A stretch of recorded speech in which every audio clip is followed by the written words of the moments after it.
Hello and welcome to another episode of Manifest Actual Play. I'm Tommy Cotton. With me as always, Dan Barron, Addie Gia, Seth Lilly, Roman Mylan, and we are here to play some Manifest for you guys. But before we get into any of the actual play or any of the recap or any of that jazz, I'm going to just immediately toss all the attention over to these wonderful people so they can talk to you about some stuff. And then we'll come back to me. I'll talk to you about some stuff, and then we'll play the game. And maybe all four of these characters will be alive at the end of the session. We'll find out. Sometimes we're beautiful people. Why are we wonderful people this week? What do we do? What? They're not mutually exclusive. He said he doesn't like my hair. No! Oh, what a dick. First announcement of the day. Everyone look at Addie's hair. It's amazing. Yay, so good. Yeah, give us a left and now give us a right. Oh my God. A full spin in your chair. I can't. I'm in a closet. The chair does not turn. Yeah, I think the footrest does not actually leave underneath the desk. As I recall. My God. Is that where your studio is? It's in the closet? I thought you had your own room. It's in a walk-in closet. It's 5 by 5, and it works. Yeah, it works. It has a door. It's wonderful. Especially because you're not using it for clothes. We have so many closets in this house. So many closets. All right. Oh, man. Hey, talk about stuff. Fine, I will, but only because it's important. So our charity this month is Fight for Right Ukraine. The ongoing Russian invasion of Ukraine, many of the shelters available for Ukrainians are not accessible to the almost 3 million disabled Ukrainians. And for disabled people living in institutions, there aren't other safe facilities for them to go to. So Fight for Right Ukraine is currently staffing a hotline to help disabled Ukrainians needing medicine, as well as accessible options to help them get to safety and provide aid and protective services on the ground to those that need it most.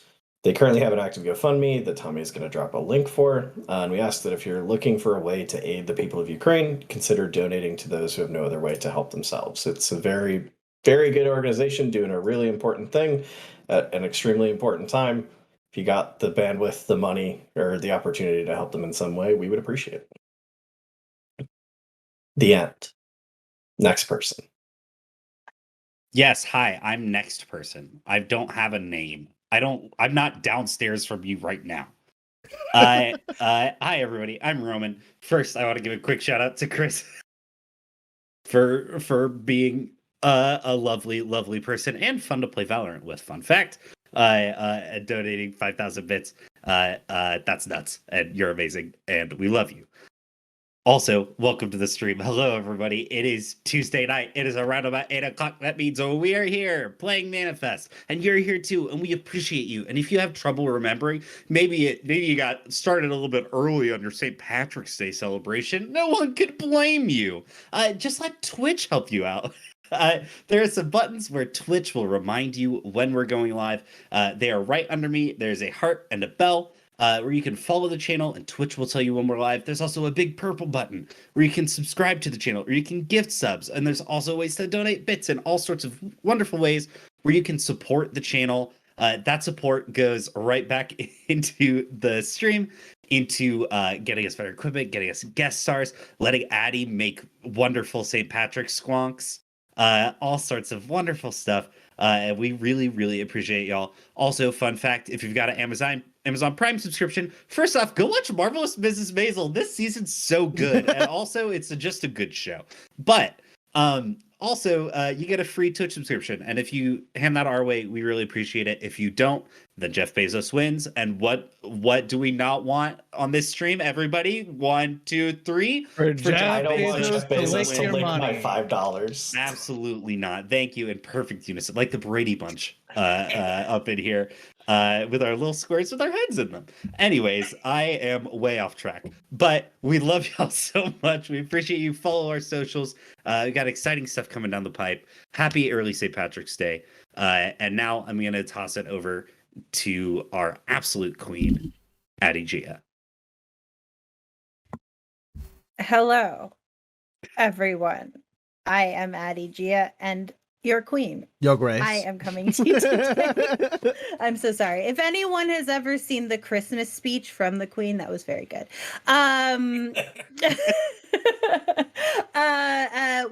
Waypoint Game Designs has a Patreon, and I'm here to tell you about it. Basically, it's one of the best ways that you can stay in touch with not only the creators of Manifest, but also get new content that's coming out every month, including the conclusion of our 3-part adventure this month. You also have access to the backlog of all of the adventures too, right? Yeah. Yeah, and not just the 3rd part, but all you get 3 parts. everything, all the adventures, even the ones at the beginning that are honestly less good because we had less experience, but still fun to play. They're still fun. Yeah. And also a behind the scenes sort of look into the minds and lives of the Manifest staff, the Waypoint Game Design staff, with our Drifters Roundup every month. And You've got, if I may, if you've got any ideas for what you'd like to hear about in this month's Drifters Roundup, toss it in the chat and maybe that'll be it, or next month. But always looking for ideas, always looking for what y'all would like to hear about. So sorry, my queen. Insolence. And then also you get access to our patrons, backers, and the other one. Pre-orders? Pre-orders, people who pre-ordered, Discord that we have that is otherwise impossible to get into. There's no possible other way. And not only that, but you get access to a special channel where we are all the time, and you can tap us for just questions, comments, concerns, afterthoughts, funny anecdotes, and the occasional pun. In addition, we do keep our eyes on our very cool blog, not blog, but feed that we have on Patreon as well. So if you want to get deeper into what the people, the behind the scenes stuff and all that jazz, head over to patreon.com/waypointgamedesigns and see what level of patron you'd like to be today.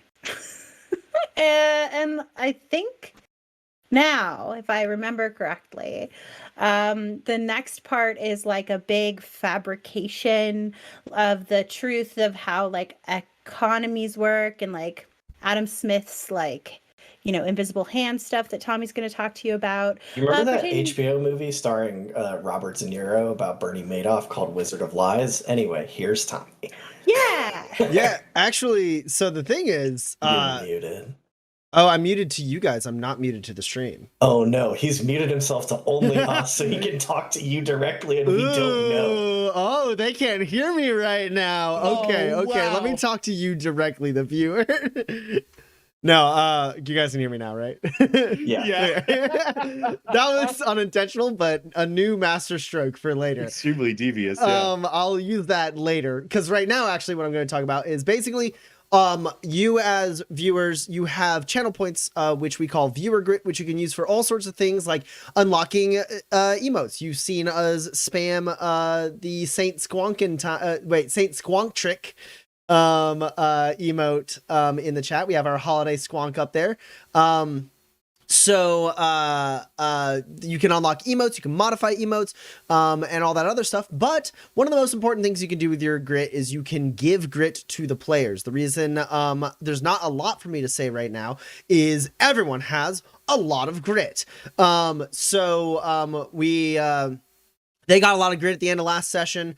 So Dex is at 11, Eloise is at 10, Porter and Gus are at 12. 12 is the maximum a player can go to. Now, sometimes, I've done this before in the stream. I see people in the chat being like, why does Tommy have so much grit? I've done this before in the stream, which is basically when we end the session right at the beginning of like initiative, oh my God, Chris, the instance, where, the GM is most likely to spend grit, taking all of this grit off of the board can hurt the grit like back and forth a little bit, and then on top of that, like sessions can be longer than what these episodes are, basically. So if we were in a home game, like we would be doing like marathon sessions to like do the last like big leg of the campaign in one fell swoop. We don't have that power here, because we're limited to a time slot. So my grit held over from last episode because it's a 2-part episode, so it's one long session. What he's trying to say is he's bailing himself out for the good of the grit economy. Exactly. He is too big to fail. Exactly. Roman's hit it on the head here, is I am too big to fail. All I want the people to really think about is just examine who decides when an episode is actually a 2-parter and the grit rolls over. The reason I said, oh my God, Chris, is because Chris did give a grit to the GM.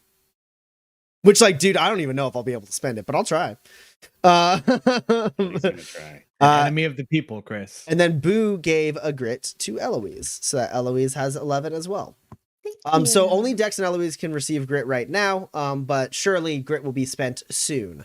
So that's the rundown of how you can use your channel points. It is a fair and balanced, honest report of the grit economy. And with that out of the way, let's go ahead and move in to look at some cool ass character art, so we can teleport our minds to the world of Manifest and get ready for a very cool action sequence, which is going to be the first thing that's gonna happen is a recap. Okay, bye.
Says you. All right.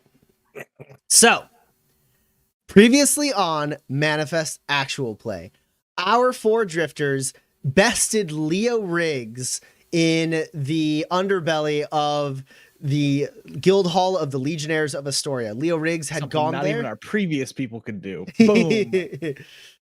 they got very close. The Legionnaires Guild Hall, Gunslinger Guild Hall, where Leo Riggs had gone to look up information on Owen Lemaire, to try and assess him as a threat and potentially find a way to defeat him. Leo Riggs basically left the archives empty-handed, as the Legionnaires had removed much of the history surrounding Owen Lemaire, and then Leo Riggs was defeated by these 4 drifters, and the Legionnaires understood the importance of accepting the fact that Owen Lemaire is in fact alive and active and seemingly going to successfully acquire a weapon of great power from his dead father's reliquary. However, The most pressing thing for these 4 drifters personally is that they have massive bounties on their head for what happened in Brimstone, because Brimstone Garrison, ever the enemy of this campaign, has been kidnapping illuminated people and experimenting on them, manipulated perhaps by Owen Lemaire, but if not manipulated by, definitely emboldened by Owen Lemaire's presence, as Owen Lemaire used Brimstone as a bargaining chip to get what he wanted from Leo Riggs. Now, Brimstone Garrison is a massive R&D garrison in the Fort Dearborn territory, led by Colonel McGarrett, who was well aware of what was going on in the horrific experiments that were underway. Eloise and Gus saw the experiments firsthand as they were the final test subjects. And Dex and Porter amassed a group of skilled drifters to assault Brimstone, burning much of it to the ground, and earning the bounties on our 4 drifters that they have. Now, they have the evidence of what was going on in Brimstone. They got that from Leo Riggs. That is the thing that can clear their name. If they can get it back to the mayor of Waypoint, then the hope is the mayor can use her clout and her position as one of the most important mayors on Manifest, definitely within the Badlands, if not planet-wide. Hoping that she can clear their names, take Brimstone down, hold Brimstone accountable, and also get the bounties removed from our 4 drifters.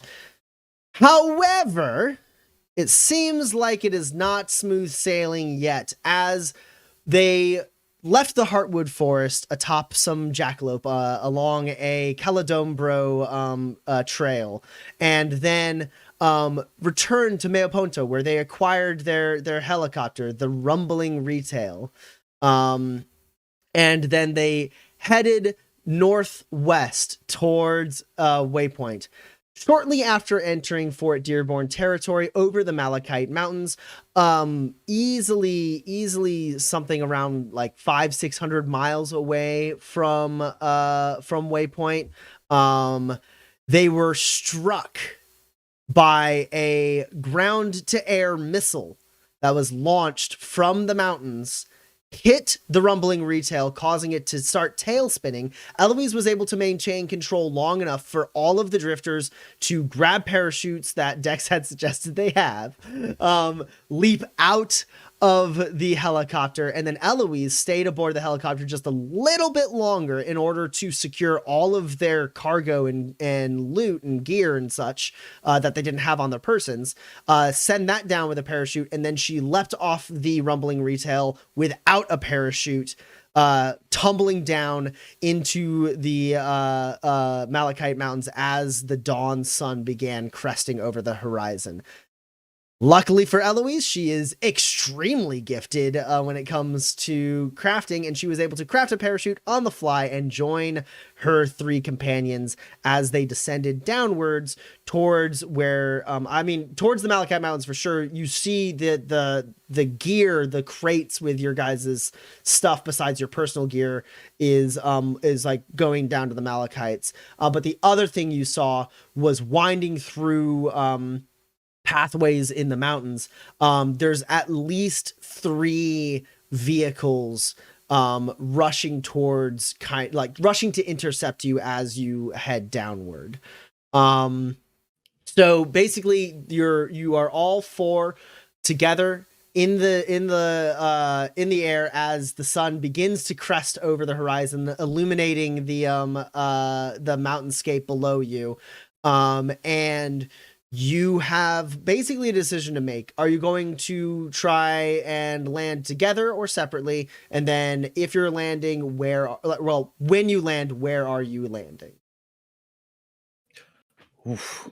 You have some control. These parachutes can be steered a little bit within reason. If you're trying to do something excessive, it may require a roll, but simply kind of following the current of air and gravity downward, you will make it. You all were able to deploy your parachutes at an appropriate time to land safely, unless you try to do something dramatic.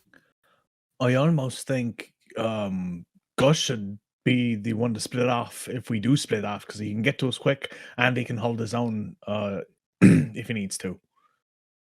I don't see a But ton it's their of tactical advantage, yeah.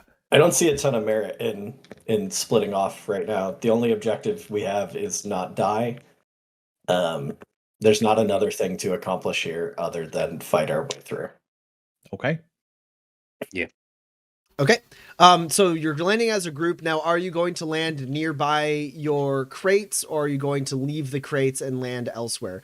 There's no way that you think that the people in the Jeeps don't see you separate from the crate. You don't think that the crate is maybe one will split off for the crate if the rest of you go elsewhere, but for sure, Honestly, you know that that you would are be being great. marked.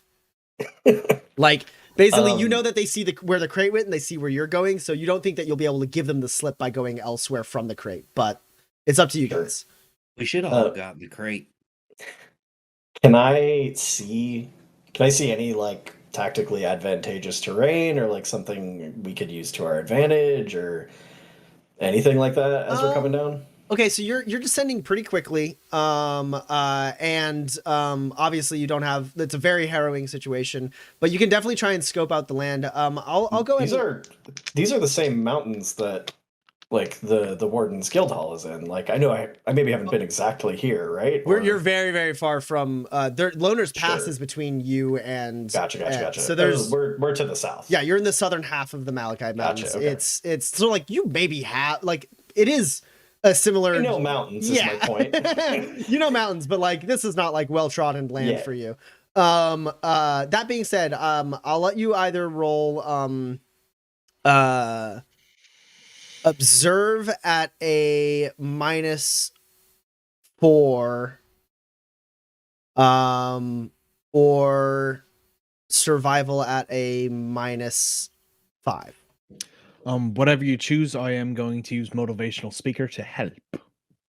Sure. I'll roll survival. Okay, Porter, as you guys are descending, you see the Jeeps kind of ducking in and out of line of sight as they kind of wind through the mountains, converging on your location. All four of you kind of there, the wind cutting through in your ears as you all kind of you have a controlled descent, but it is still a fast descent and a little jarring and shaking for probably definitely not Dex, but I don't know about the rest of you. Yeah, and Dan doesn't know what he's looking for well enough to put words in Dex's mouth, but Dex shouts out for people to look for X, Y, and Z. What do you say, Porter? So as we are see how good it is, first of all. Oh, that's pretty fucking good. So as we're like descending with the wind whipping around us, Porter kind of sees Dex scanning and he says, I'm with you, Dex. I can follow the plan, but we need a plan first. What do you think? And he gets a +5 to his Okay, so it's survival at no penalty. survival. Hey.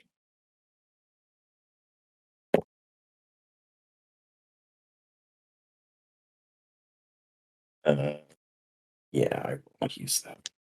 Great. So I'm gonna use one use of In My Element to get an extra reliability, which means I have 4 hits. Okay, that wasn't a great expenditure. You were No. using your ability. Okay. I'm just telling the people I'm using stuff. Yeah. I was just making sure because I was typing right as you said it, and I was like, did he say grit or did he say In My Element? Okay. So, how many successes? 4, you said? 4. Okay. So with that, one thing you can tell right off the gate is if you do split off from the materials, just like it would be wild for one of these Jeeps not to stop and look at the materials first because they don't know what's in there. It could be what they're looking for. It could be something else. Like one of them is on a beeline for that materials between you and the materials. So if you pull away, that Jeep is going to be preoccupied for a minute, probably at least, just to try and confirm what got dropped from the helicopter.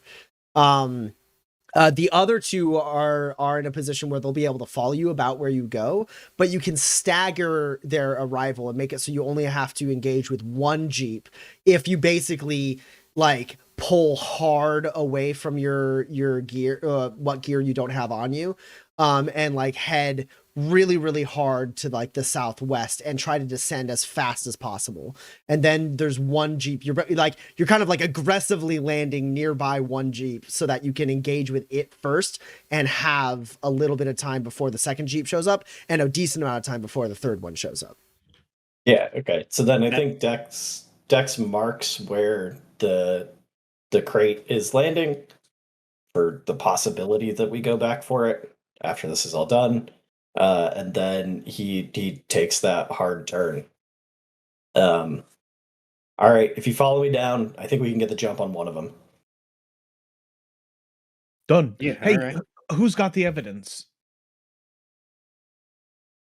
I do. Okay.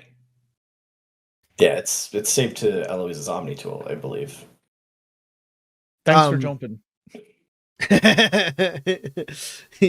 Porter says to Eloise as Dex pulls hard on his controls and creates basically leads you all in a sharp descent, so that you can engage with one of these vehicles immediately and by itself. So a couple things need to happen. One, I need everyone to roll a gymnastics test. There won't be any modifier for this because your parachutes are basically offsetting the negatives of like the terrain and all that other stuff. So just a gymnastics test for everyone as you kind of try and stick this kind of hotter landing. And then I need everyone to also roll initiative. Is there anything I think I could do, not in terms of like splitting up and going somewhere totally different, but like, is there an approach or a landing that I think I could make based on my experiences that might give us like even a little bit of an edge against this first Jeep we're about to drop on? Like I'm talking in terms of like even as little as like I land on this side of the Jeep and they have to look that way while everyone else lands on this side of the Jeep. I think that's just kind of built into this role here. I don't think that like as far as like that kind of thing, if you want like to land in like pretty good cover, I can give you a negative. Otherwise, like the mechanical benefits of it will be basically you guys can land like separated out, and that's fine without you having to roll a roll roll on a penalty. I don't really think I have anything in particular here, so I think that's fine. Okay. So everyone roll gymnastics, and then everyone roll initiative.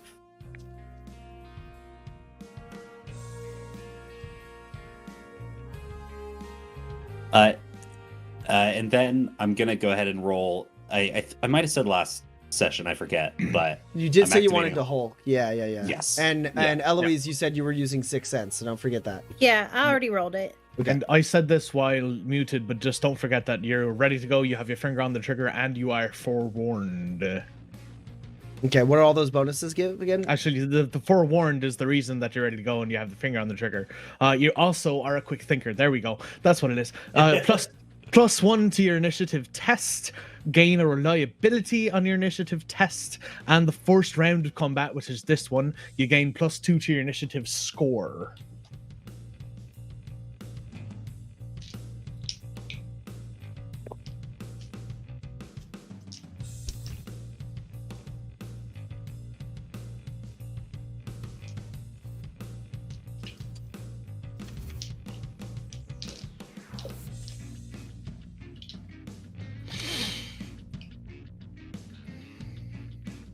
Okay.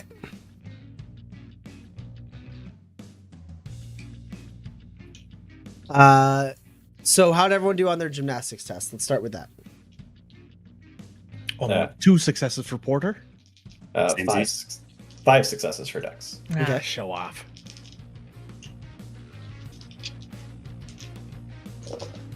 Oh, Eloise, you built the crap out of you made a bunch of mods for your leg during the journey.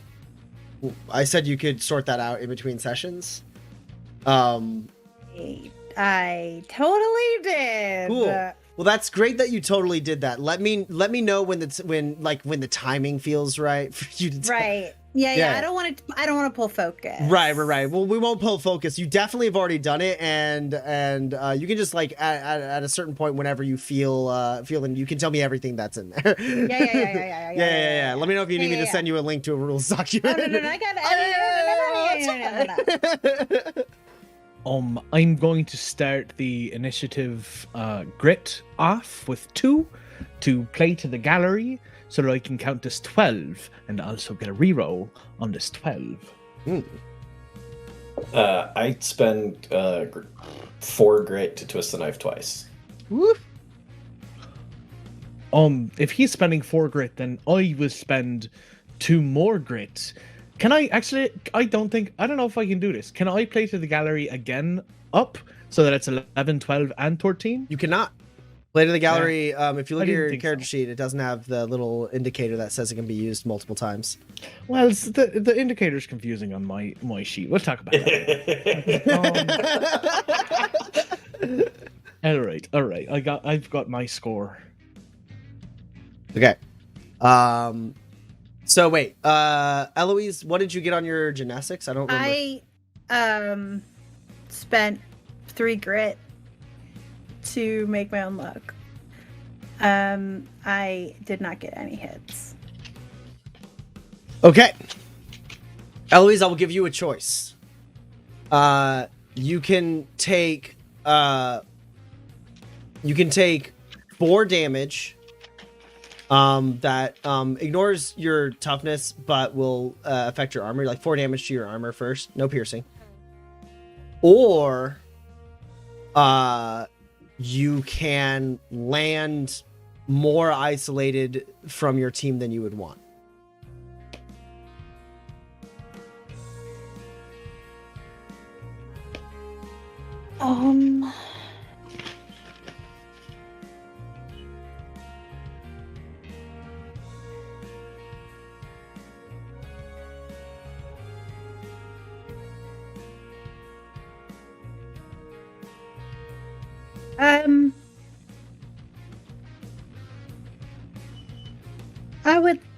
I think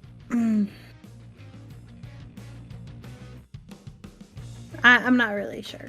Can I think about it? Gus, what did you get on your gymnastics?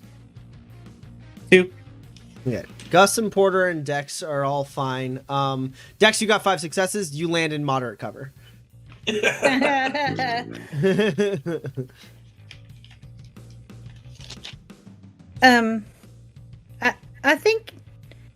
I think narratively it makes more sense to be separate since I jumped out so much longer than it, like it was traveling, right? So yeah. So what happens is you guys kind of descend down. Eloise is still trying to she is further back and she's nearby you guys enough for you to shout up and be like, you have the evidence, right? And her to give you a thumbs up. But she is above and offset from you guys. And so Elle, as you try to steer yourself in a way, it's just you're trying to make the maneuver effectively before you should be trying to make the maneuver, as you see all of them veer off. And so what that does is it kind of makes you make a wide swing. Dex, you veer right down and you pull the ripcord on your parachute earlier than most people would, so you can get the extra momentum and hit a slope and You mean later? No, earlier. You do it you do it detach the parachute. Yeah, Gotcha, you detach the parachute way earlier. You fall you free fall further than most people would dare to, so that you can hit a slope with enough momentum to leap off and slam yourself against some rocks, and you're in moderate cover. Gus, you land down on the level plane where you think the vehicle might come, I assume, because you want to be in melee range, so you don't want to be elevated. Porter, you can land kind of in an elevated position or down lower where Gus is. But still kind of in the same group as the 3 of them. And Eloise, let's see, do you get closer to the enemy or further from the enemy? Let's find out. You get closer to the enemy. So as you all kind of fall down in this position, Porter, high or low? Where do you want to be, high or low? Porter's going high. Okay, cool. So you kind of land like opposite the same path from Dex, like not in cover, but in a decent spot.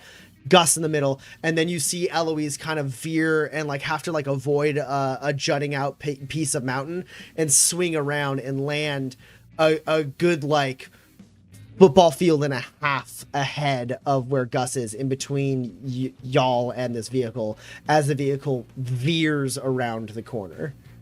Did anyone initiative wise get better than a 10? Yes. Yes.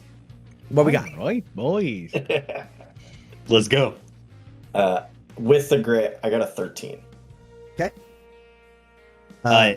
And Gus? Spending no grit, I got an 11. Eloise, what did you get? Because of finger on the trigger, I got a 9. Porter? I got a humble 7. So slow. It's not terrible. It does mean you go last, but That's fair. That means you just go first in the second round. That's basically, yeah. Thank you. It's some good perspective. See, Eloise? this is why I didn't take the talent that's like I can give you my turn, because I never get good initiative. Eloise? See, it's not always about being line leader. Sometimes it's about being the caboose. Eloise, what did you get? Or not what did you get? What is your awareness? Absolute trash. Cool. That's good enough for me. Anything average or below is going to be worse than what you're dealing against. Okay. So, Dex, you are up first. Because Eloise is a little ways ahead, if you want to maintain your cover, you're going to be shooting at some negatives at these guys, at this Jeep as it wheels around the corner. If you want to break your cover with your enhanced sights, you can pretty easily get rid of that negative. Yeah, I will break cover to move closer towards Eloise to be able to like start drawing focus away from her, sort of like out in the middle all alone. Sure. Yeah. So you see Eloise land and immediately just roll over your cover and like leap to another like landing of like jutting out rock, and like you run and then like get in position and you level one of your pistols out. You don't have any negatives except for the fact that if you were shooting at someone inside the Jeep, They have cover. they have medium cover, so you're at a -2. What do these Jeeps look like? Like, what are they? Do they look like built for the mountains and stuff? As soon as you see them, one thing you can tell is these are Fort Dearborn military Jeeps. They are definitely built for mountain travel. They're built for combat. You see this Jeep round about the corner. It's an armored ATV, basically, with pretty good paneling around. And then in the back, where there might be seats, instead there is a sort of like half dome with a gun pointing out of it. There is apparently a gunner on a weapon turret. That seems to, like, as they turn the corner, you see that weapon turret like swivel and turn. Okay. So at a glance, this looks like it seats 3. There's 2 people in the front, and then a one, gunner. and then the gunner. You don't think there's much room for anyone else inside that vehicle. Okay, but it has tires, not treads, right? Correct. Yes, it has tires. Cool. I shoot at one of the front tires. Okay. So that's a -2 for a called shot. Yeah. Yes. Okay.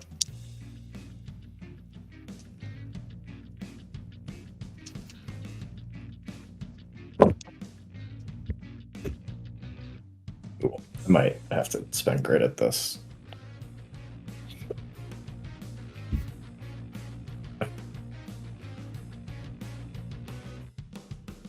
You were up against a 12. Okay.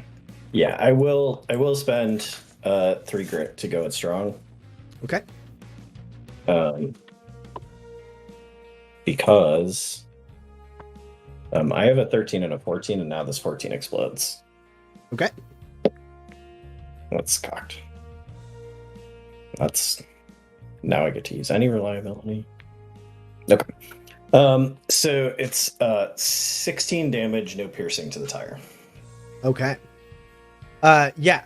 So you you run out, like strike your, like stop right on the edge of a cliff, reach out with one of your pistols. That red glowing light flies up to the mouth of the barrel as the bullet shoots out.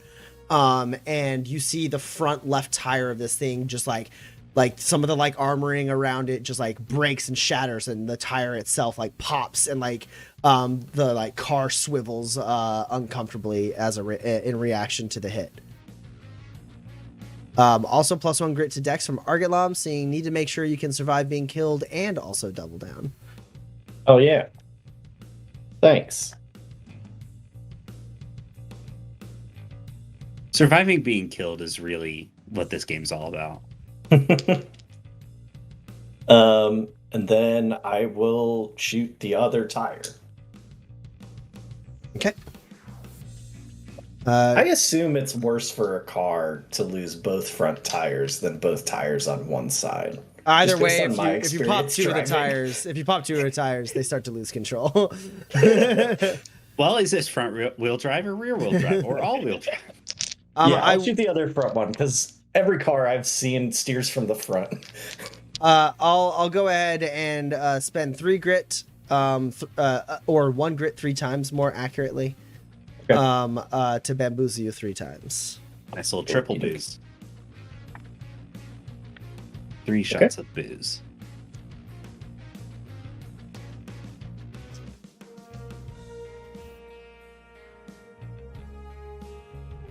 Well, had I just shot like directly at the grill of the car and you hadn't bamboozled me, this would be an absolutely phenomenal roll. That said, I have a 4.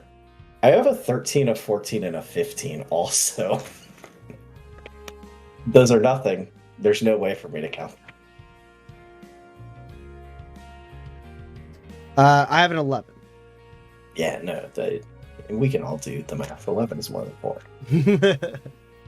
So the first tire goes out, the thing swivels and manages to maintain control, and the second shot scrapes deep gash in the armor around the tire, but does not hit the tire.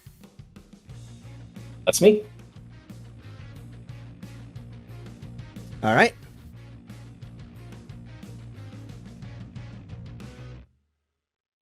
Next up is Gus. Gus, there is a lot of distance between you and this vehicle that is barreling down towards Eloise. What would I need to do to get there? There's no scenario in which you roll athletics well. Keep in mind, I'm hulked +4.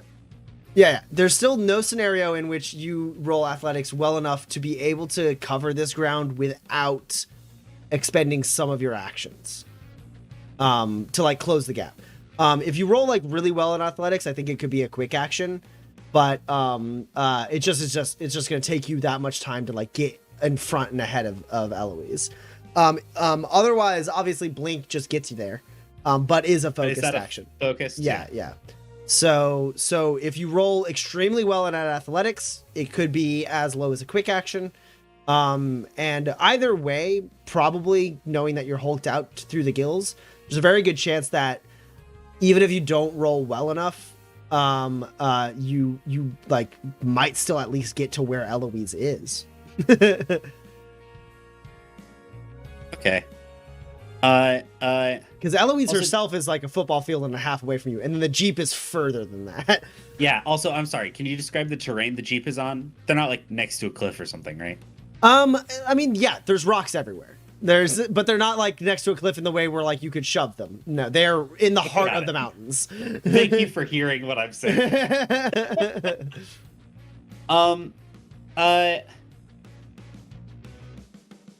I'll just I'll run and try to slow myself up around Eloise to ask her what she wants. Okay, yeah, go ahead and roll athletics. We'll see how hard it is for you to athletics. To cover this, the great amount of distance you're trying to cover, we're going to put it at a -5. Okay. All right.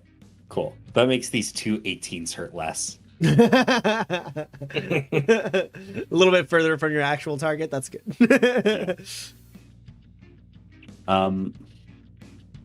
-4, did you say? -5? -5. -5.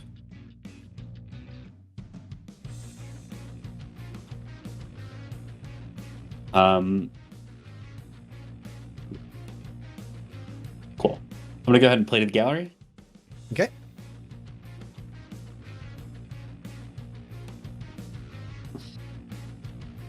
Cool.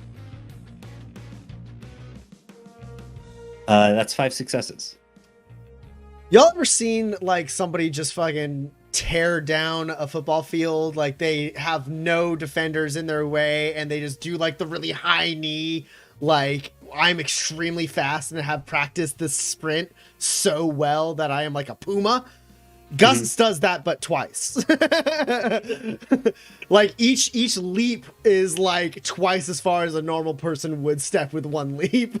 So, but it's like his body is moving at the speed. It's like the scene in Civil War where Black Panther's running alongside like cars going like 70 miles an hour. like Gus is just like shoots off, literally kicks dust up around him as he kicks off from the ground.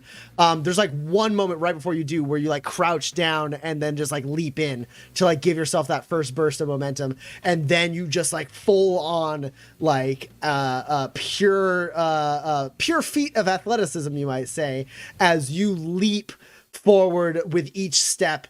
And you said you wanted to stop by L, or I want to slow as I'm getting to L. I'd be like, you want to be back or you want me to go? Yeah, he like slides and like skids, and actually his heel like digs in like an inch into the stony ground as he turns and says this to you, El. She's like picking up her parachute, like wrapping it up, and she's like, "Oh, go." All right. Gus just keeps running over towards the Jeep. Yeah, so we'll call that a quick action. You sprinting 150 yards, stops for a second to be like, here or elsewhere, and Eloise says, go! And then you leap forward, the Jeep's running at you, you're running at the Jeep. You've used up a quick action.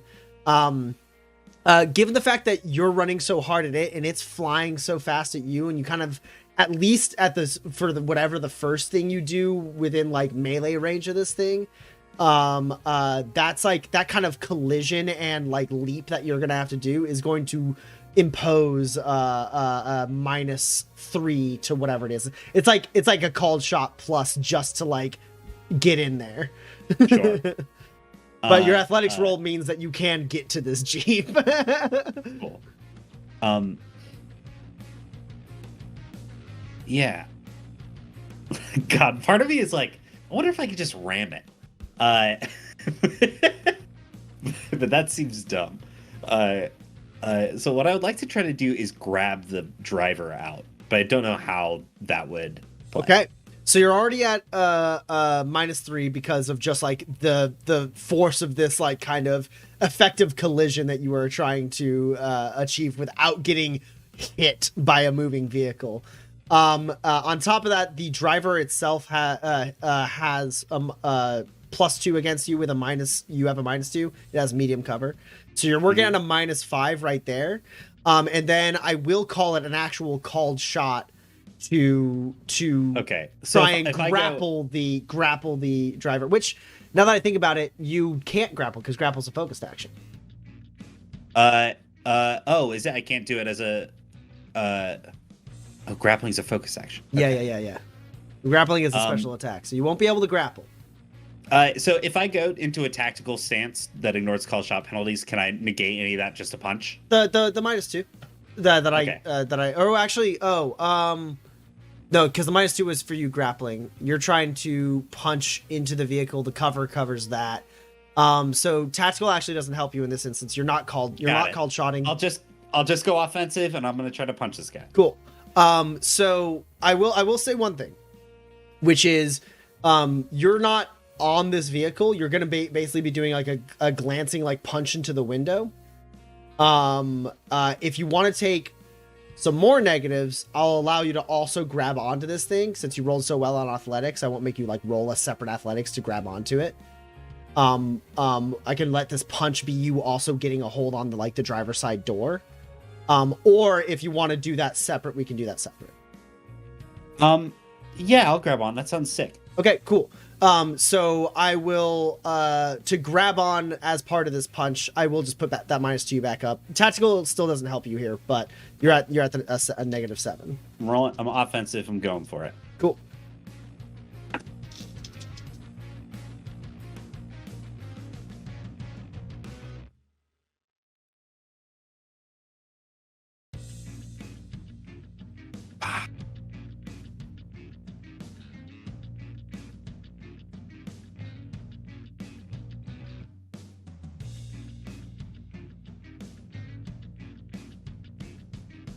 I need to, well, first, I guess, right now my highest is an 8. Okay, my highest is a 10, but I can spend grit to make that different. Well, you're the aggressor. You have to decide whether you're spending grit first. I'll go strong. Okay. Appropriately. What's your highest now? 14. Okay, perfect. So go strong is 3 grit, so I got that right. I also need to spend grit though, so you can take 1 of your grit right back. As I play to the gallery to count this 16. Oh. Wow. Okay, fine. I see how we're doing this. Which leads into another 16. Not that necessarily matters, but yeah. So Gus, you full on like these like have like bulletproof like windows with like metal like paneling on them to like live like little slits for these people to see through, and you jump up and you grab and rip off the metal paneling. But like you are like just a small little like hairline crack in the not a hairline crack, 3 little, what is it, 3 or 4 on your fist weapons, the 3 little like little dots like that are like your bladed fist weapon like against that window. And then the car zooms by you. You have a free punchy, right? So that could have been your free punch. If you want, you can use a quick action to try and grab onto this vehicle to stay on it. Otherwise it's gonna zoom by you. Yeah. I thought you took the additional negative to. He grab failed on. though. He failed though. Oh, Two attempts to grab on. Gotcha. Yeah, I can try to just get on this car. Cool. Athletics at a -5 to not have your shoulder pulled off out of its socket. No, it's unopposed though. Oh, unopposed? Thank God. Also, the first die I looked at was a 20, and I was like, oh, this would be very bad. But the rest are fine. The rest are very kind to me. That's 4 successes. Yeah, you grab onto the back of this Jeep. You are able to like, you punch with like, you do like a left little jab, break that thing, pull it off, and then with your other hand, you like just grab and pull yourself up off the ground. You're holding on to like the back of this thing. You're like monkey clinging onto the back of this Jeep. Your heels actually scrape along the ground for a second before you're able to get your like legs up on the back bumper of this thing. And now you are holding onto the back of this vehicle as it charges towards Eloise. Oh no. Speaking of which, a couple things are going to happen. The first thing that's going to happen is the massive turret that is on the back of this thing is going to fire up at Dex. I should have done literally anything. Does it have a laser sight on it? Let me double check. No. Cool. I have light cover. Cool. Oh, did you come out of your cover to shoot it? I was Yeah. gonna say, aren't you still a medium? Oh, No. He No. wanted to get the shot. I in the leg. intentionally exposed myself so they would do pretty much exactly this. Yeah, they're playing into his hand. Look, if someone pops your tire from over 2 football fields away with a pistol, you take note. Let's see them. So it's 14. It's fitted, so it's 15. Coverage, it's 16. I've rolled so many 8s. I have a 14. Okay, cool. So that shot misses you. This thing full focus fires on Dex. You do notice it is definitely full auto and could target more people, but it is intentionally. This is a tough shot. Yeah, it's already a tough enough shot, and so he wasn't splitting his fire. He like the pepper, the like stone around you like shatters and splinters and peppers, but you're able to kind of like duck back, pull back and like leap to the side, and the strafe of gunfire just like wraps up past you.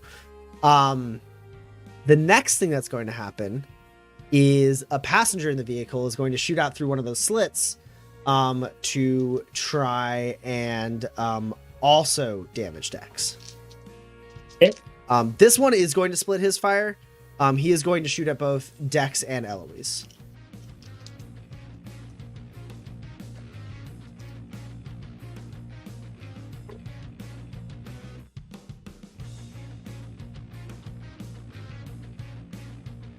Thank God for reliability.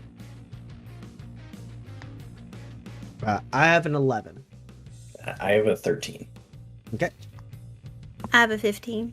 Cool. Eloise, you see Gus run up, punch this thing, grab onto the back of it. That giant gun shoots overhead, like showering, not you with stone, but showering the ground, like far behind you with stone. As Dex leaps to the side, then you hear do do do do do. A smaller firearm firing, and you pull up your shield, catch the bullets, and Dex, you just continue your movement along this like landing you have to continue to avoid being shot. And then Eloise, the driver, is going to try and ram you. Okay, so how does that work? It's a defense test from you. Right. Any defense test, my shield will still work. So I'm pulling it up right now just to make sure I have it right. It's been, I think this might be the first time I've ever actually fully tried to ram an individual, but there are rules for it. I wrote them in the long ago. I really should have gotten you out of there. I'll be fine. As soon as I was on the back of this thing, I was like, oh no. One hit will not absolutely kill me. Sure. You must roll a dodge test. You must roll a dodge test, and you're considered at a -3 for this opposed handling check. Okay.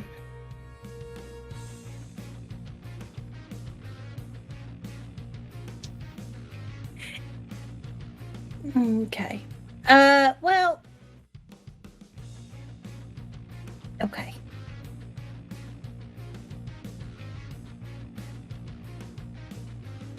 So, I wanted to put hydraulics on my leg. Did you? Which, Is this where you're going to tell me everything that's in your leg? but so I don't think that basically it allows you to run twice as fast and jump twice as far. Uh-huh. Would that help in this situation at all? Not in the avoidance of this thing. Okay, then I don't care. No, And it's not can't what I'm vault going to this tell you. car? There's everything in there. Oh man. No, That it's would, be, fine. that would be so sick for Elle just to bust out a complete front flip over this Jeep. Something we knew was coming all campaign.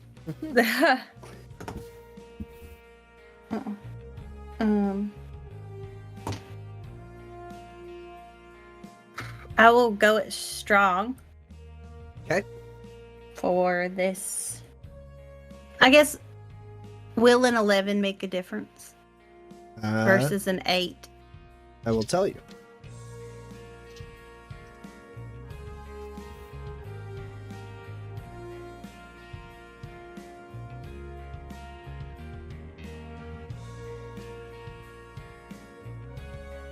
An 11 will make a difference. I have a 10. Okay. Then I have one more reliability. Nope. Okay. I have an 11 Okay, because you win it strong. because I went it strong. So, L, this thing just barrels down right at you. Gus is on the back of it, and you leap to the side.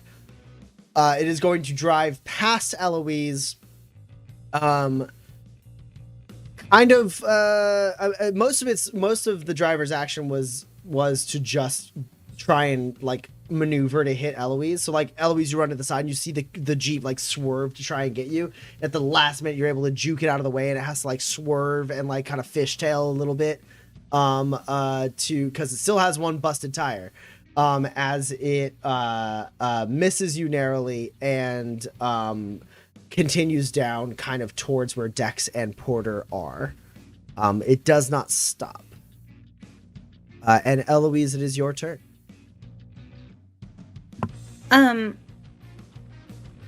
Okay. What? We only can see the one car, is that right? Yeah, you've isolated this one car. Okay.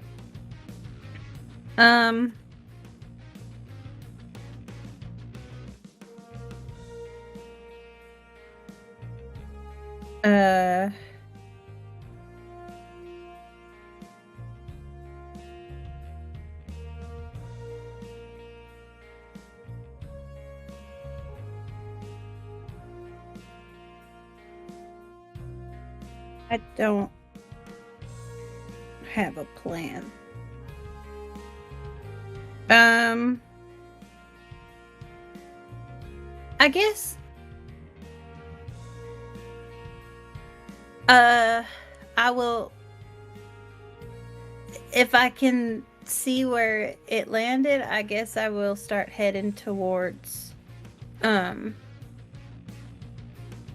where our stuff landed.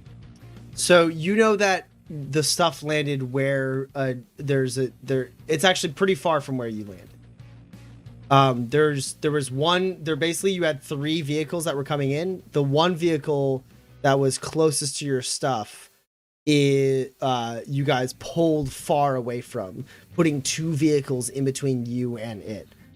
So it's not like a full-on hike, but it is a bit of a distance between where you and your materials are. You can start heading that way, but I just want to make sure you know, like, that is a longer endeavor than just like 1 or 2 turns.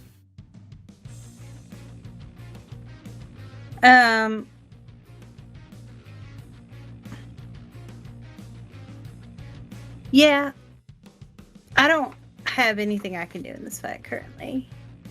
That all of our cubes and stuff. I mean, you have whatever you think would be like on your person. Yeah, I know. Which I think is, I mean, if I'm being very honest, I was flying a helicopter and didn't have any cubes on me at the time because I shoved them all into the thing. Okay. Like, that's why I grabbed the thing. I thought I was going to get to land with it. Yeah, so I'm just going to head that way. Okay.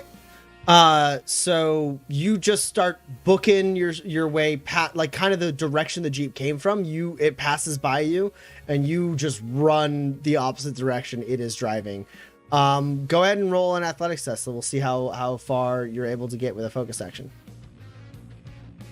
Whatever you're saying, it's not transmitting. I can run twice as fast and jump twice as far and fall 3 meters without having to roll a test. Is this you telling me what's all in your leg? No, it's just the hydraulics, which is phase 1 of what I'm revealing to you. It's a dramatic reveal. When dramatically appropriate, the leg will reveal itself. Go ahead and roll. That's all that's in there, I think. Most likely. I don't have enough cubes for anything else. No, I so. do remember you telling me about like 2 other things or 3 other things. I just don't remember what they were. So like if you come up with them later, I can definitely confirm that you told me that. I think there was one roller skate. You just have a roller skate in one leg and not the other. I'm not getting the internal skates. I refuse. I didn't even want to put those in the book. I will not take them. Sam, I am. Oh, but they're so cool. Anyway, I got 0 hits on my athletics test. Okay, cool. You start running. You don't make it incredibly far.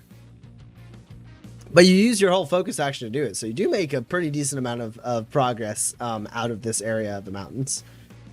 Still within line of sight of everyone, though. And next up is Porter. Really? Really, really. I don't believe it. Wow, cool. All right, so is this Jeep? It's probably still too far away for me to shoot at it with my projectile weapon, right? No. It has moved forward closer to you and Dex to get Good. That's good. Is this your injection ammo weapon? Oh, but it can shoot other stuff. It can shoot other things as well, yeah. It's like a little grenade launcher type Your thing. Omni launcher. Yeah, exactly. That's right. So this thing that's coming at me, I've got a lot of grit. Throwing caution to the wind. Dan be damned, because I know he's going to be mad at me for this. I'm going to shoot the thing with some explosive ammo that I happen to have. Why would I be mad at you for this? Because if I get Because one I know how it 20 works. Yeah, right, exactly. if If your options were try and shoot this car with like a little spike ball or a whole ass exploding bomb every time. I might be a little mad knowing that I'm on the car, but It's fine. It's fine. There's a whole car between the front and you. Yeah, this is on the front of the car. I'm on the back. Totally Exactly, different you places. get it. You don't have to know about it. I'll probably miss anyway. All right, so keeping in mind, I've got laser sights, so there's -1 to the car's cover. I don't know. The if it car has itself cover. has no cover. Okay, good. That's excellent. All right, here we go. This is gonna be great.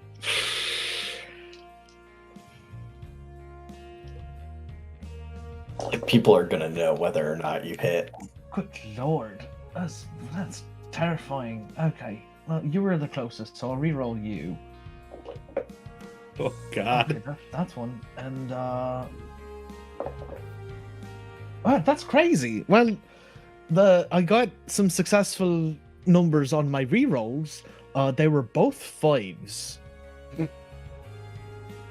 Well, I guess I don't need to spend any grit. That's good, excellent. I have an 8. Oh, fancy 8 boy. Is that a focus action to shoot? I mean, it must have been, right? Yeah, because it's a medium, right? I should have, yeah, it's a medium projectile. I should have gone with the firearm because it's double barreled, but that's fine. I would like to, after firing, get into any kind of cover that I can find because I know I'm about to be shot at. Given the fact that you are elevated above this thing, you only have free actions left, and for a free action, you can get light cover. Because it's just a matter of like the angle alone is enough to give you light cover from this thing. I'll take it. As long as that turret keeps shooting at Dex, I should be fine. Not worried. Yeah, so Porter, you have the canister down, you slide it in, boom, boom, and it flies and just it actually hits the car, but detonates a little late. So it hits the car and tumbles over and blows up behind it. Lovely. Gus feels like the heat of the explosion behind him. Oh dang! All right. It's not like nearly as big as a grenade, but it is explosive. I think Gus sees an explosion, misses this car, and goes, "Ah, dang, Porter, you're so close." All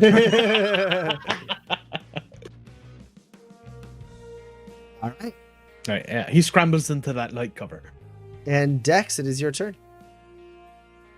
Okay. I will start moving so I'm not like leaving Eloise totally alone as she starts her quest. And take another shot at a tire on this car. Sure. As far as the terrain is concerned, you moving towards Eloise doesn't at this point in time change the point at which she will break line of sight with you. But like, if you were to have not moved at all, then it would be harder for you to get back in line of sight with her later. Yeah, no, I start going. Yeah, so you start running, like leaping and running along this like elevated position, and then you turn back and fire. Where are you firing? On the vehicle or one of the passengers, or going for the one tire? of the tires. Okay.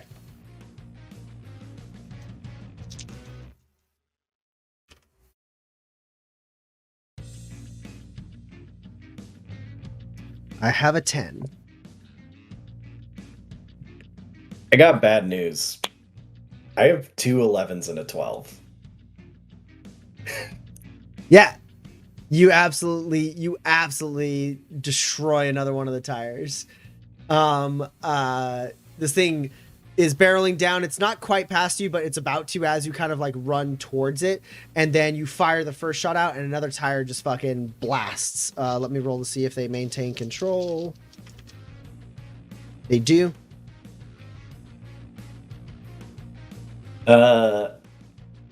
Okay. I'm taking a third tire from this car. Okay.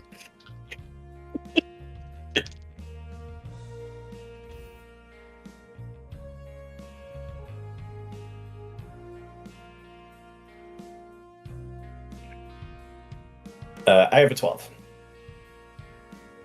I have a 7.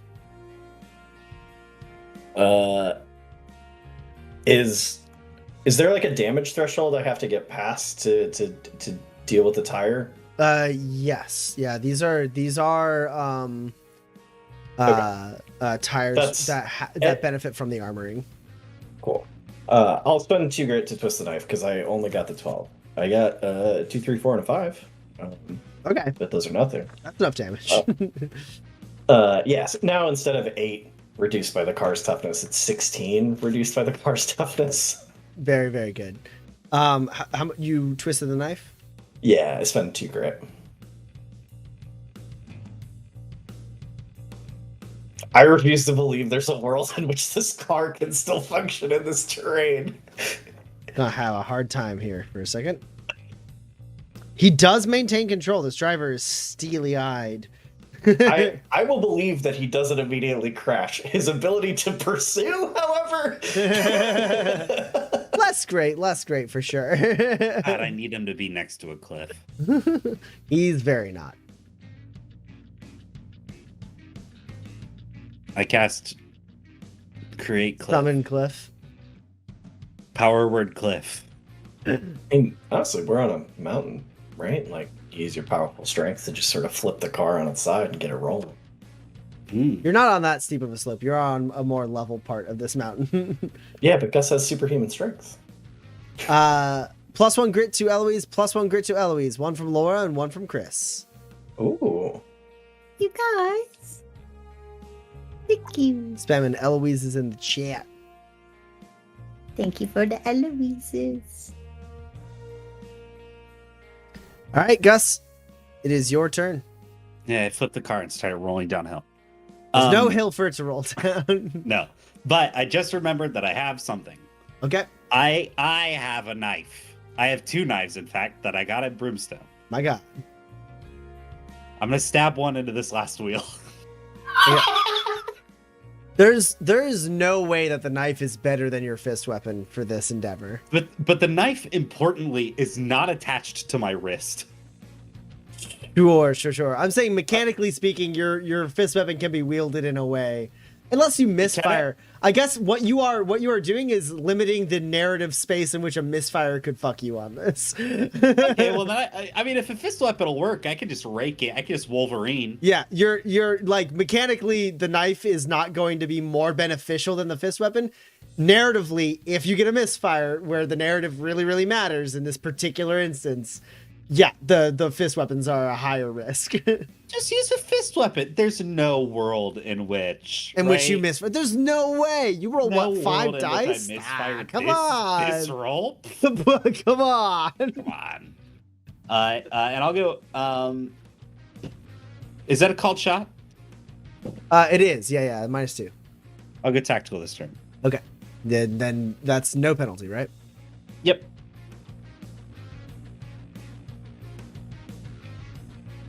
Ooh, that's a good tactical. Like my Brimstone in Valorant, not in the world of this campaign.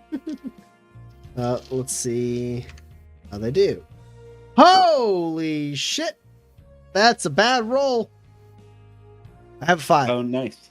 I can't wait to line up my bad roll against your bad roll. Okay, good. Then the 6 counts, as does this 11 and the 17.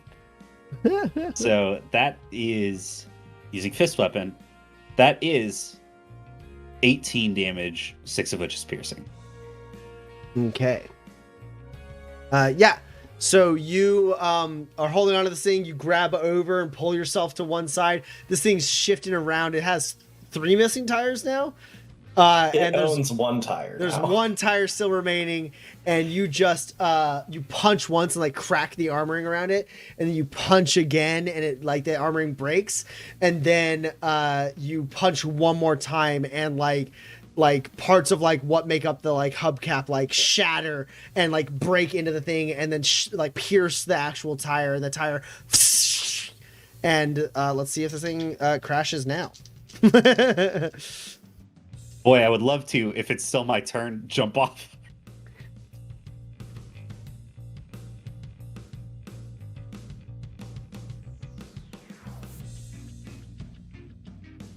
This guy can't. Unfortunately, actually, for you, he doesn't even roll well enough to give you a chance. Oh. He doesn't roll well enough to give you a chance. He full on beefs the crash roll or the control roll. Had he rolled at least a little bit good, he would have enough control that you would then be able to jump off before he crashed. But instead, he full on crashes. Oof. It can't even blink away. What if I do a whole blink? Oh, you have a free punch. Yeah. If you use a blink, I've got like a full turn. If you focus action blink, you are good to go. I will do that. Absolutely. You do not have to suffer the effects of this crash whatsoever if you focus action blink. I would love for that to be the case. Yeah, for sure.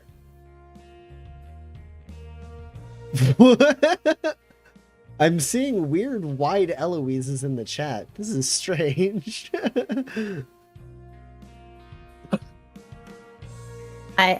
Wide Joy is my spiritual successor, so Boo does say wide L. Wide L. Mm-hmm. Like from Greece, the high school. So you That's go not ahead. the name of the high school. Go ahead and roll schematics. Let me know how many hit points you lose as a result of you blinking, but you successfully blink. Also, let me know where you blink to. Meanwhile, everyone in this vehicle doesn't suffer a ton of damage on account of it slowing down significantly with the lack of wheels, but still takes damage.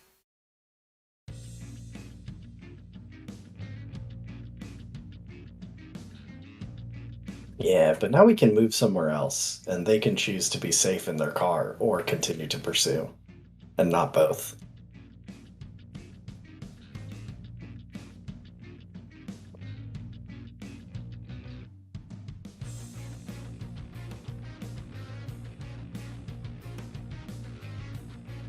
I did get 4 successes. So I lost 1 HP, and I want to actually be over by where L is.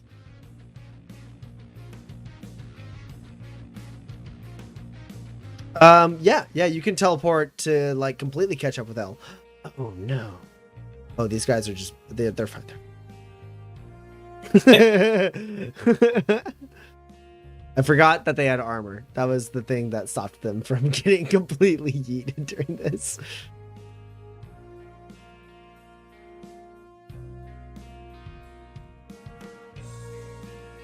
Dang, that's the roll to bamboozle. Well, it doesn't. The crash just happens. They just take No, damage. crash just happens. Yeah, Okay. they take damage equal to twice the vehicle's speed plus body. The thing is, the vehicle was significantly slowed down by its wheels being popped. So twice the body minus some is enough for them to have survived the crash. But for a second there, I forgot they had armor, and it was not enough. But toughness and armor points go a long way against a crash. Okay, cool.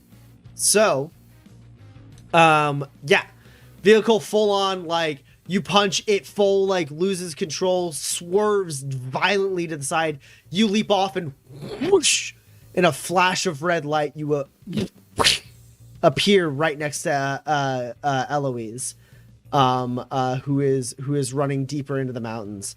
Yeah, I think I appear at a And this car full like hits and slams into the wall. The vehicle itself is not actually destroyed. It is still functional. Except for the fact that it's missing a bunch of wheels. Did it land on its wheels? It wasn't like a full on totaling crash, right? It was able. It still has hit points left, basically. Yeah, it didn't slow. It wasn't moving so fast at that point because its wheels had been so destroyed. It wasn't moving so fast that it like pancaked against the wall or flipped over. It just Yeah, it didn't. It didn't go full Talladega Nights. Yeah, exactly. It's like more signs, less Talladega Nights. there's like smoke and like crushed metal around the armored frame of the front of this thing, but ultimately it's still a pretty functional vehicle, with the exception of the fact that it is all four of its tires are completely fucked. Well, That's like the I think biggest downside to this vehicle right now. Otherwise, it's mostly just taking some armor damage. I blink out next to Elle, I'm like, hey, where are we going? I understand it's a tough run. Yeah, sorry. I need to get to the supplies. Okay, you want to? Yes. How far away are we from them? Decently far. There is a whole nother vehicle in between you and them, probably, unless you're able to avoid detection from that vehicle. And then a decent amount of space between there. Like it is, like I said, it is not a full on trek, but it is definitely multiple, focused actions, like maybe half a dozen to a dozen focused actions to clear that space. Even for Gus? Yeah, pretty much. Dang, half a dozen to a dozen focus actions? You guys specifically, we bailed out, and the gear went this way in the air, and we went this way in the air. There's so a we got lot to of fight mountain. the cars one at a time. Yeah, there's a lot of mountain between you and this gear. All right, can I see it? No, Can I see the gear? no, absolutely not. You can't even see the other vehicles. You're like, there's like the terrain around you is super high. There's only little bits of sky you can see. Sure. I'm sorry. Let me ask the last thing, and then I'll shut the hell up. Is there a place to blink close, or like to significantly close this gap? I mean, double blinking probably makes it potentially possible. You'd have to blink up to the like highest point you can see, so that you could have the vantage to then blink down to where the stuff is. Oh God. Oh, that would be so cool to do. Okay, it's not possible. Dang it! Because I'm trying to blink Eloise over, but as tight as it would be to blink Eloise straight up, jump up, grab her, and then blink her down to where she needs to go. I don't think I've got the action economy for that. Oh, you don't have any? Yeah, you don't. You Just alley-oop. you just you'd have to. Yeah. You would. You could double sick. down and you could blink Eloise, and that would be the end of your second turn from the double down. Yeah, which is what I was gonna do. If that'll get Eloise like significantly closer. It would give Eloise a vantage point, but it wouldn't necessarily get her significantly closer. I'm Okay. I'm fine hoofing it. Also, this is fine. All right, I can. Okay, yeah. Here in a minute, here in a little bit, I can just sort of take both of us, I think. Okay. Okay. So that's the end of your I'll turn. be done. I've done too many things. I should not. I'm done.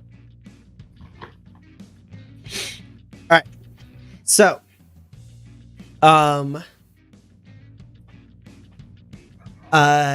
Dex, gunfire is going to fly your way once more. Okay. And you are up against an 11. I have a 14. And then the next shot. Is that also against me? Yeah. They're everyone in the Jeep is focus firing you. You're a little bit closer than Porter. Okay. I have a 14. All right. I only had a 12 on that one. And then the big gun.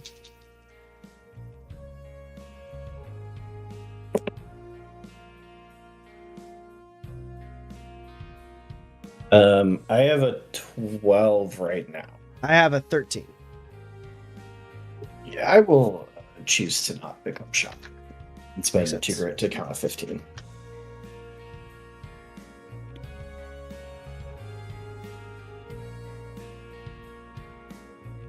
Okay. Yeah. Everyone in the Jeep, you're kind of like their best target at this moment, as like the Jeep is like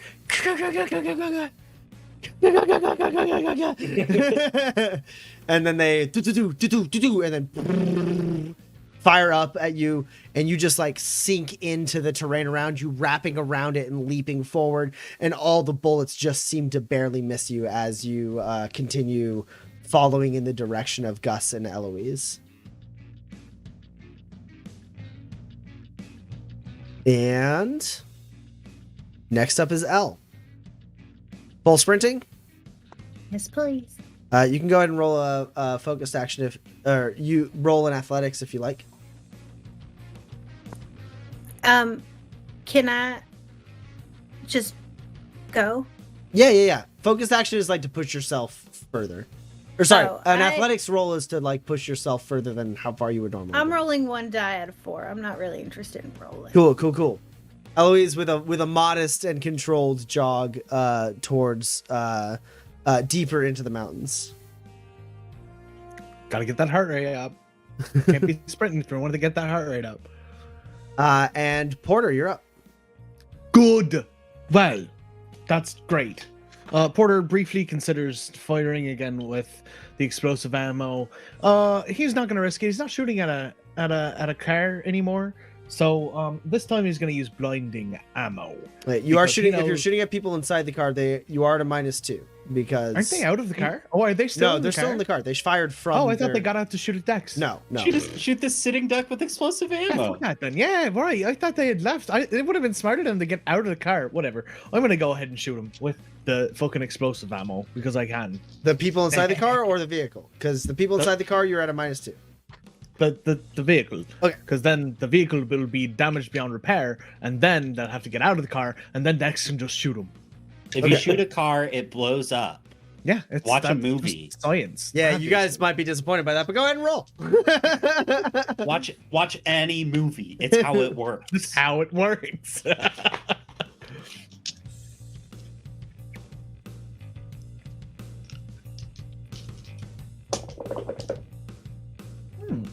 Interesting.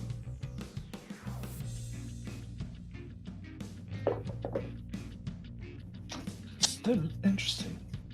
All right, you are actually only up against a 6 right now. Well, I've got a 7. Okay. Oh, I only rolled once. I still have one more. Here we go. That's just terrible. I can't hit these 11s. It's awful. Yeah, I guess I'm gonna do the 7, and I'm gonna spend 4 grit to twist the knife twice. Oof. How much damage is that? That, my friend, is it's +3 to power. Is that right? Yeah, +2 to power, +3 to piercing. So that is with 3 hits. I can do math. I can. 18 damage with 7 piercing. Okay.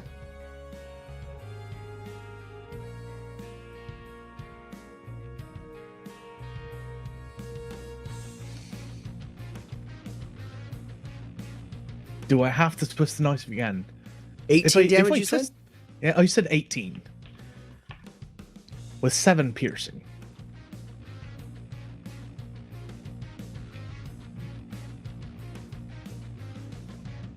The vehicle is still functional. Pah! Right, so the side question that I had was, if I twist the knife again, do I also have to punch it? You do. Assuming, I don't know what your accuracy is, but It's I'm 3. assuming My you're accuracy you're is 3, asking because of the accuracy. Yeah. Exactly. Yeah. So, all right, I just spent 4 great to push down to 5. It's not worth it. You know, Dex is just going to shoot him. Right? Don't do this. Yeah. You did good. Take the win. Yeah, Porter shoots out another shot. It hits this thing, rocks this thing up against the like cliff face, or not cliff face, but the like stone terrain it is up against. It like creaks and moans and breaks, and now you see like fluid kind of like dripping down, non-flammable, like windshield wiper, and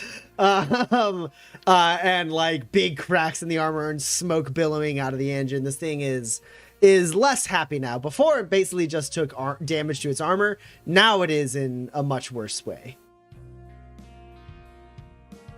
And then I'm going to scramble back into my little light cover if I can. Porter, you gotta... I think Dex sees Porter like scramble back into his cover and shouts out like, Porter, you gotta move. We're leaving this area. So what, down that way? You see, This way. Oh, fine. you see Dex like sprinting way behind where Gus and Eloise are. He's so fast. How am I going to catch up with that? And that's Porter. And we are back to Dex. So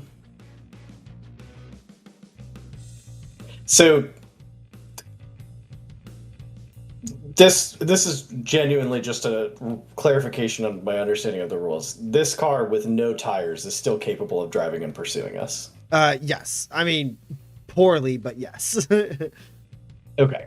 The fact that you were on foot makes it so it is not so poor that it's not a threat anymore.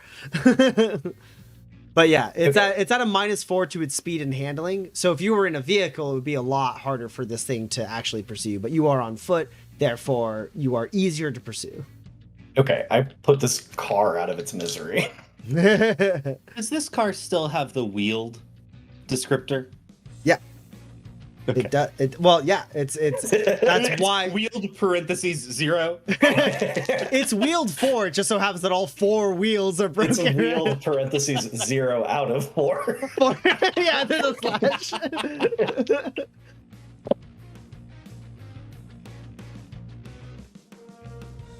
I got a 13. Okay.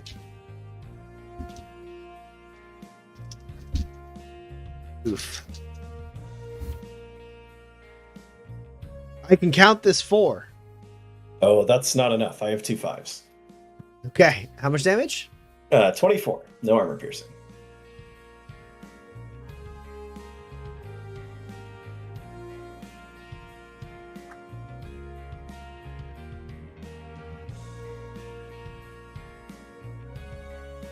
Because of good old-fashioned vehicle toughness, it is still alive.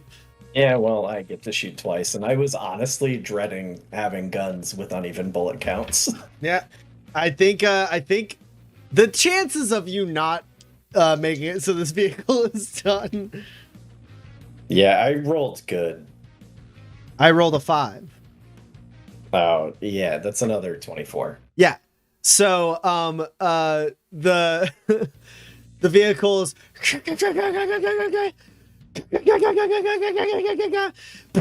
gets hit by the explosive, rocks up against you. Hear the people shouting inside, and then Dex is like, "This way, Porter!" And as he turns to shout that, he like leaps between like a small chasm or like over a small chasm, and with both guns just simultaneously shoots, and then becomes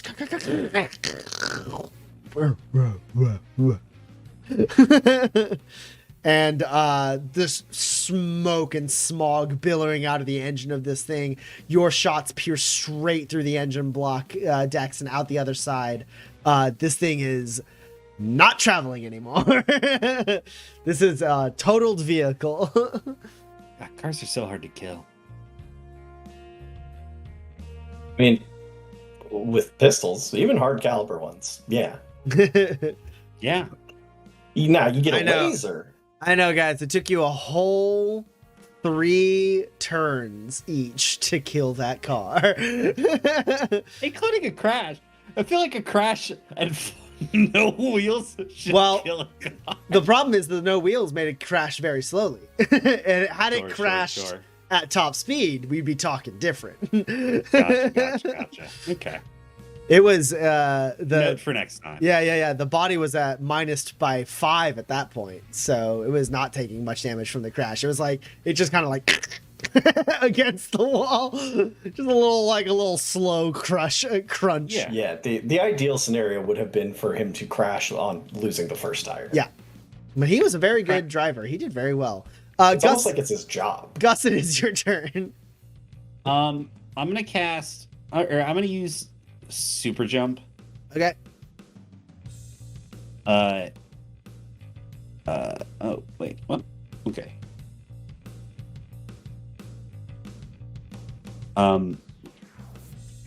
Why have I done this? I see what I've done.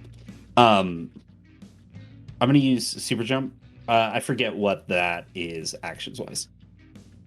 Quick. I believe super jump is a focused action, but as part of it, you're allowed to like jump. Okay. I'm gonna try to take Eloise and I as far as we can go. Cool. You grab onto Eloise and you jump. What did you rolled super jump already? I have not. Let me go ahead and do that. Go ahead and roll that. That will determine your modifiers for this. El, do you mind if I just if we just go? Okay. I need to know what your target is. If you're trying to jump really high, or if you're trying to jump really far, like what kind of craziness you're trying to achieve with this super jump. Just far. Just trying to. Unless jumping up really high, I could blinker there. There's the potential for that, for sure. Yeah. You want to get there before me, or should we go together? I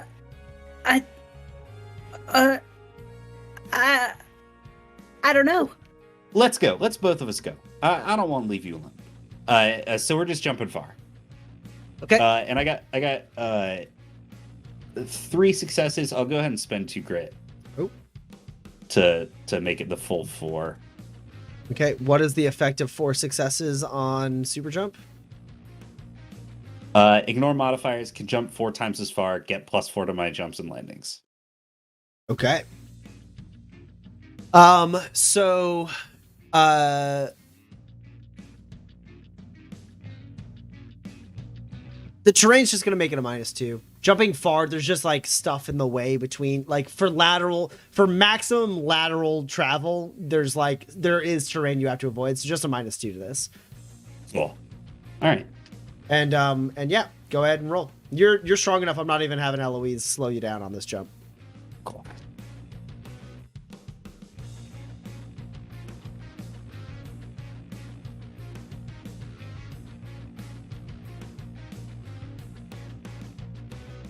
Yeah, that's 6 successes. So Eloise, you see like his body just kind of like radiating red energy up and down under the skin. He grabs onto you, you wrap your arm around like his shoulder, and he pulls you in, and then like he pushes off the ground, leaving a little like spiderweb splinter in the stone as he launches up and forward.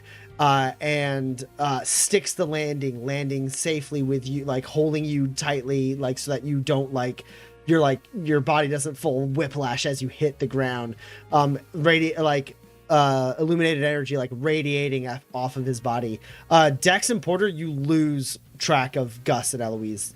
They leap extremely far, high, and in the general direction of where your supplies landed. Would it behoove us to double down and just keep moving? You got 6 successes. If you roll that well again, you will land at the gear. Yeah, let's go for it. Cool. This is a Gus special. Is getting me and maybe someone else somewhere else fast.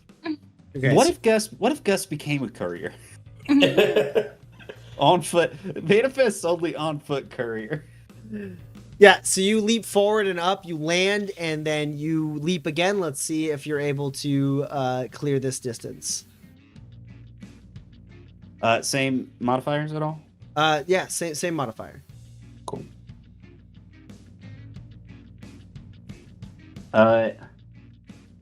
Unfortunately, that's only 5 successes. Okay. So I'll give you an option, Gus.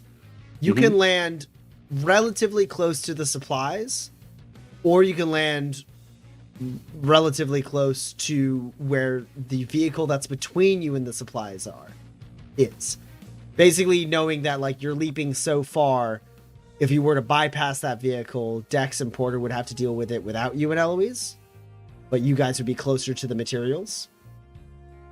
Or Yeah. or you land in a way where you can engage, and it's a little shaky because you have to engage. You either have to engage without Dex and Porter by yourself, or you have to like land in a spot where you like wait for them to catch up. But it's up to you. Yeah, I think I'm gonna land us by the supplies so Elle can Okay. go ahead and make whatever wild invention that she has in her dreamscape. Okay, cool. +1 grit to Dex from Argitlam for the newest Badlands courier. Wait. Does that put No. To Gus, right? What did I You say? said Did I to say Dex. Dex? I meant Gus. I Mhm. meant Gus. I'll take it. I did adjust Gus. Gus, you're at 3 now, right? Yeah, appreciate you, Argy. Couriers, we got to stick together. So you leap as far as you possibly can. You full on clear where this vehicle is moving to intercept Porter and Dex. And you land way beyond it, closer to the supplies. Eloise, regardless of how you roll on an athletics test, you will get to the supplies with a focused action. Okay.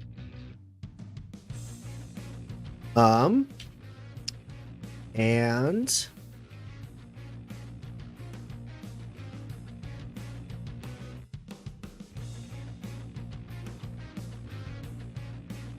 now it is, well, you avoided that one.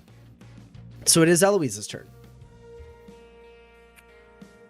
I use a focused action to get to the supplies. If you wanted to make, you only roll 1, so I'm assuming you don't want to try and push yourself to I get would there faster. like to not roll. Cool. Yeah, so it's a focused action to get there. Did you want to do anything else? Free actions or anything else? Open the crate. I mean, yeah. You're there. You're at the spot. Like, you can't collect any of the materials or anything. But Okay. yeah, without a double Then down. I don't have anything in mind. No. Okay, cool. All right. And Porter. Dex is ahead of you, Yeah. sprinting towards where Eloise and Gus were, and then Right. Eloise and Gus disappeared in a streak of red light as Gus super jumped them deeper into the mountains and out of line of sight. I suppose. Yeah, I think Porter's gonna try and catch up with Dex if he can. Yeah. You're able to do that. If you want to use your whole focused action, you're able to catch up with Dex. If you want to try and like match his pacing effectively, since you guys are on like alternating initiatives, Yeah. you can roll. It's gonna be an athletics at a -2 or a gymnastics at a -4. Running where we are we out, or can we still see the car or enemies from where we are? Yeah.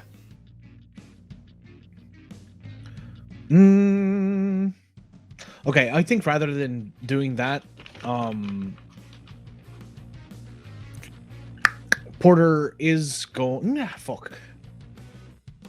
What is our goal here? Is to get to our supplies? Is that right?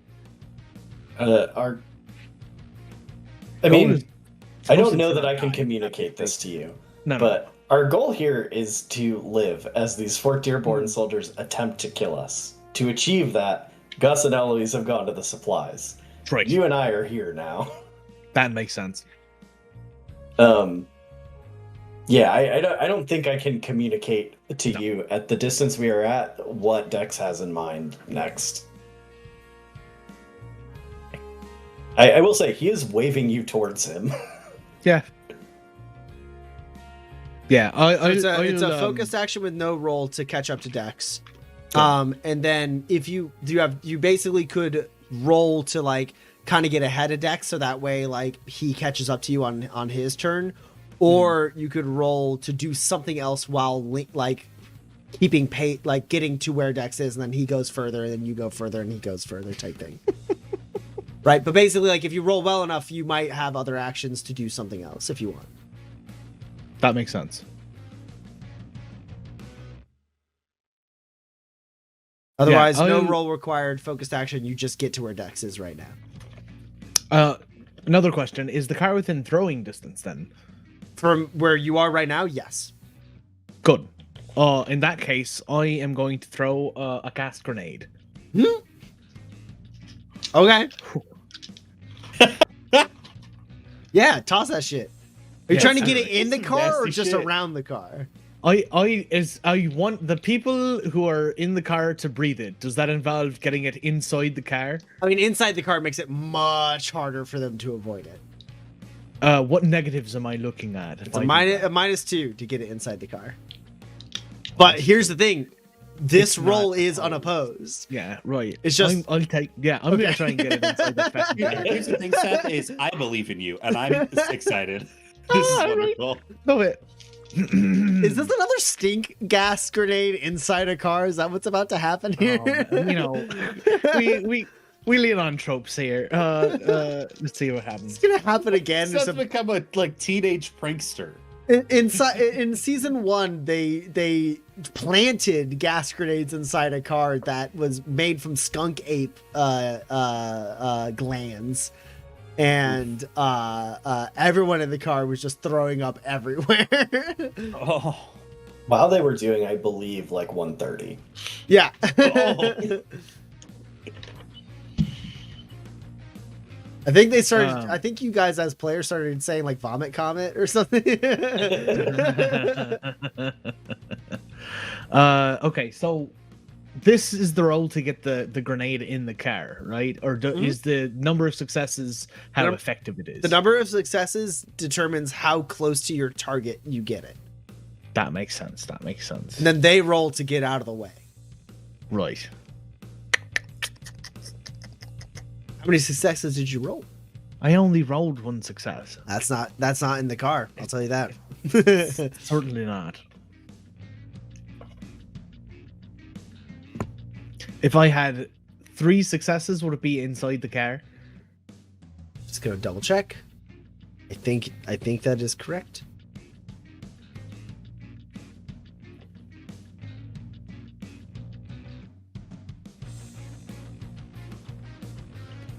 Can't roll for shit, 2, y'all. 3. I don't know why. Because you did a called shot, yes, 3 successes does get it inside the car. All right, I'm gonna twist the knife twice, and I'm gonna get that thing in the car. That puts me down to 2. Is that right? Yep. Good. What does this gas grenade do? So this gas grenade is a make sure that I have the right one. Yeah, it's a tier 3 paralyzing tonic. It is -6 to resist.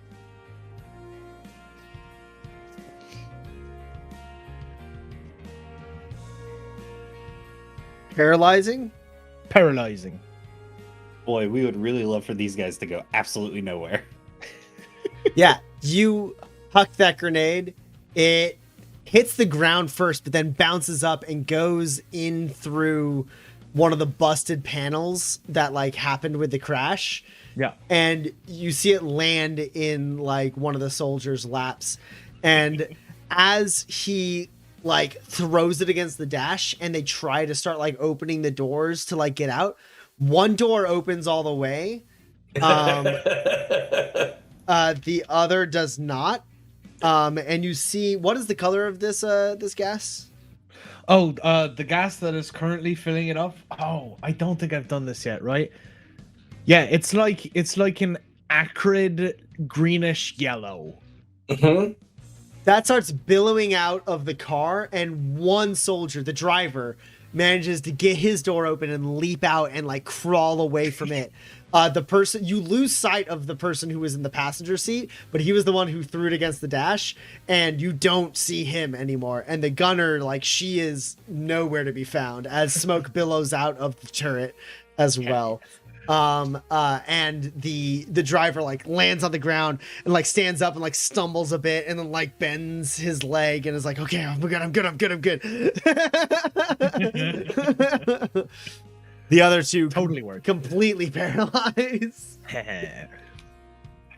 And then that was a quick action, yeah, to throw that. That was. Yeah. But that I assumed with me getting to Dex and doing this. So it was a focused action to get to Dex. So you like get about partway towards Dex. Like Dex is going to be a bit ahead of you. Gotcha. Sure. On each of his turns, he's going to be a wide bit ahead of you, and on each of your turns, you can kind of like maintain that distance with a quick action. That is just fine. Okay. So that is Porter's turn. We are up to Dex. Okay, so there's just the one functional soldier remaining. As far as you can tell, yeah. Here. Porter threw a gas grenade in there, and only one soldier came out. I saw a gas grenade go in, and only one guy came out. I've never seen Porter use a gas grenade that does not render someone, like, just sort of out of it. Is Porter close enough that I could communicate with him using sign language? Absolutely, yeah. Cool. I will sign to Porter. We should hide. I'm going to try and deal with this guy quick, but there are more coming this way. We shouldn't be here when they get here. Yeah, so Porter, you were running towards Dex. You throw that grenade, you're full sprinting towards him, and you see a little ways away from you on the other side of this kind of like pathway. Dex stops, assesses the situation, and quickly signs that information to you. Porter does not stop running, and he just signs understood.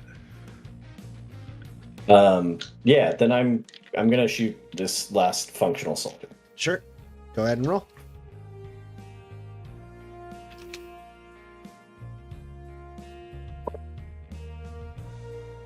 Oh, this is a good roll. I also have a good roll. Okay, well my high is a 14. Okay. My high is a 13, and I don't think there's any tricks I can do about it.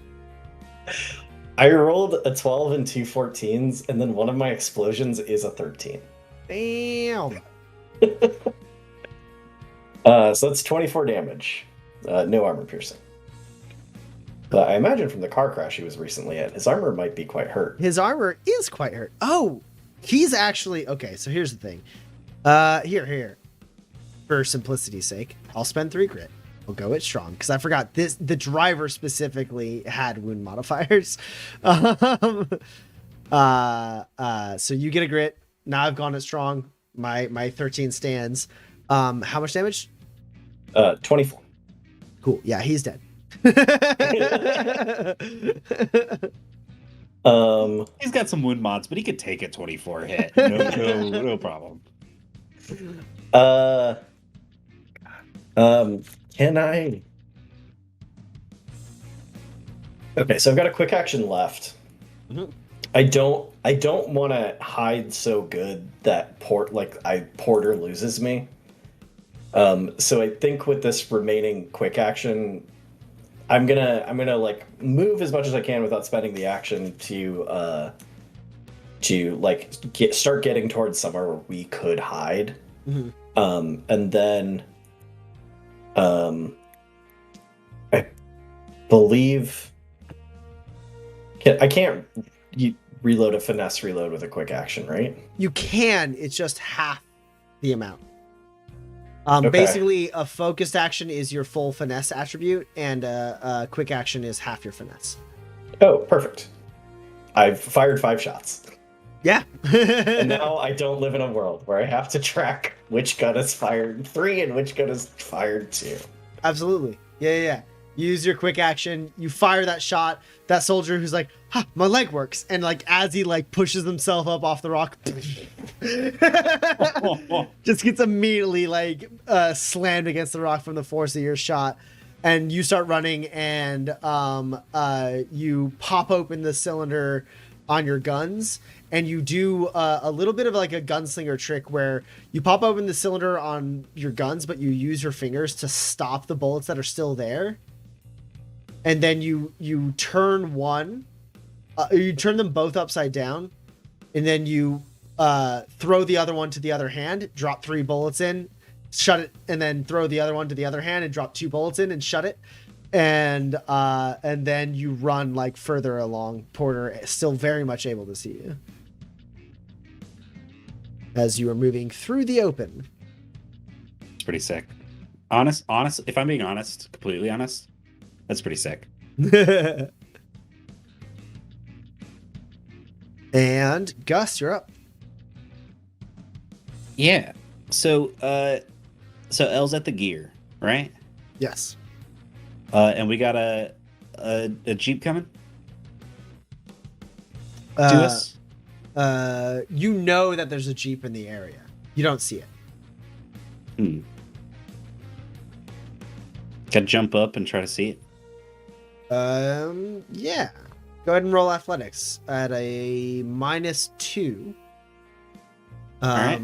And we'll see. Well, -4 to get like an actual like solid vantage point. That's like 360. Sure. I'm gonna be versatile this turn to give myself some reliability. Cool. -4. Mm-hmm. Cool.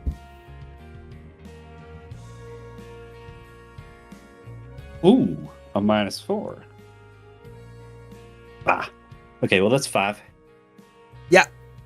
5 action, free action. You get up there.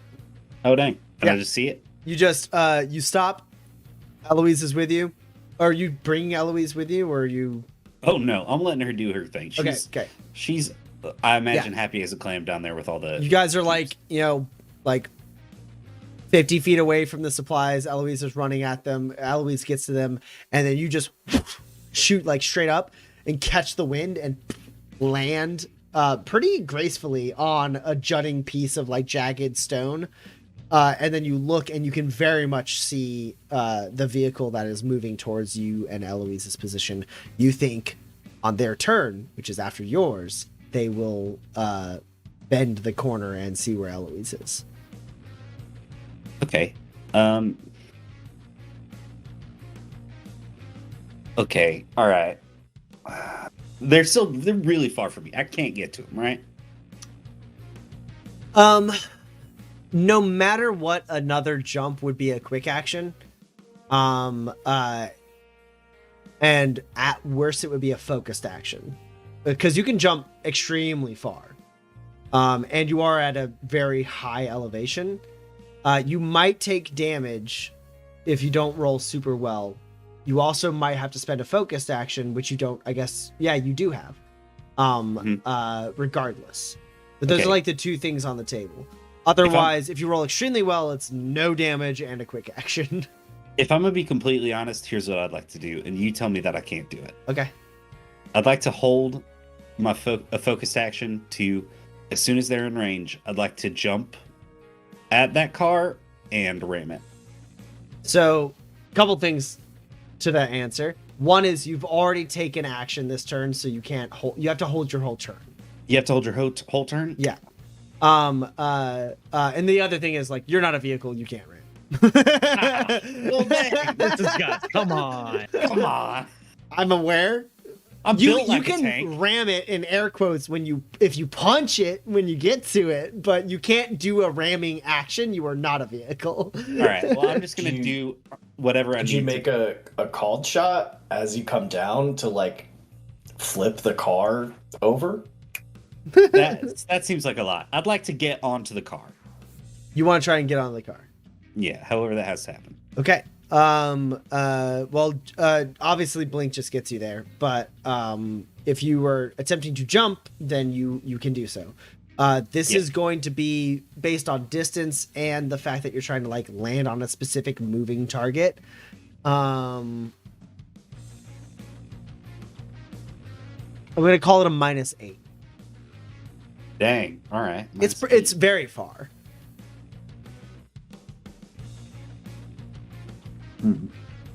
It's doable based solely on the fact that it is in fact heading directly towards where you are. Yeah. All right. Let's see. Ooh. Okay. That's still 4 successes. Cool. Oh, You do it as a quick action. Yeah. 4. Cool. You do it as a quick action, and whatever damage you would take, your armor would soak. So you're good. Cool. Then I guess I'll punch. I can't injure this turret, can I? Yeah. So you are correct. This Jeep is almost identical, very like factory stock to the other one. Armored Jeep, armored turret on the back. You see it coming, and you leap out, flying through the air. It is closing in. It's about to round the corner where it can see Eloise, and you smash into this thing's hood. It swerves, and you hold on. You can't. I mean, you can try and damage the weapon that is the turret, but the likelihood of you like breaking the turret completely is pretty slim. Okay, then I'll just punch the driver. Okay, cool. So you are at a -2 because he has cover, and that's Cool. it.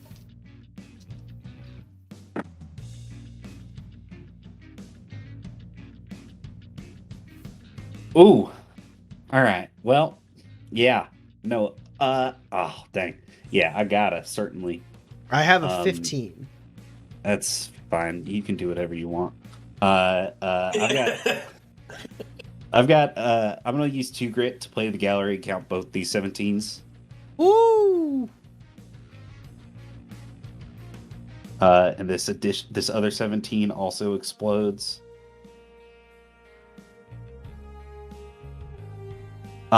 This other 17, it explodes too. The one that I just rolled just now. Yeah, 17 is your target. Cool. All right.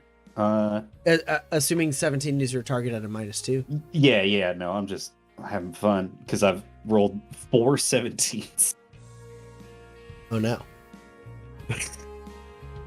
How much damage does he take? He's gonna take only 24 6 piercing.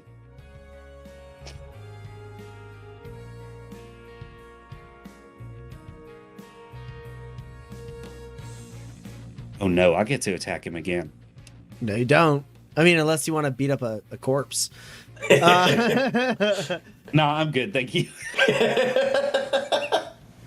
Yeah, this one you don't even go for the side mirror. You punch like the front of this vehicle doesn't have the bulletproof glass. It has better armoring so that they can shoot through it. Mm-hmm. And you just full break through the metal. You're like full arm glowing red as you punch through and slam the driver's head against the back of his chair, and he goes completely limp. And the vehicle is now out of control. So everything you do is at a -2. Cool. That's so bad. I did not mean to kill this person. I was just trying to knock him out of control. I want to open the door and get the passenger out. Well, you can't grapple the passenger because you don't have a focused action because it was a quick action to jump up. Okay. I just want to make it easy for the passenger to bail. Oh, sure. Opening the door, fine. That's fine. Yeah. Yeah. I open the door and I yell, "Get out! I'm sorry." And then what? You jump off of the car? Yeah. Yeah. Let's go ahead and roll. It's mostly gymnastics. It's just gymnastics. Just roll gymnastics. No modifier. Okay. Do I get modifier for having super jump, which helps my landings? Oh yeah. What's that do? It. Sorry, my turns take so long, y'all. You're good. Ignore modifiers. Can jump 4 times as far. Get +4 to your jumps and landings. Yeah. You get a +4 to this. Cool. As gymnastics. Yes. Great. Cool. That's both of the hits. Yeah, cool. Yeah. You jump off of the thing, tumble, the car careens out of control. And I believe it is in fact, it is their turn. Allow me to apply the damage. They're going at top speed. Crash, crash, crash, crash, crash. The one at least crash. trying to get out.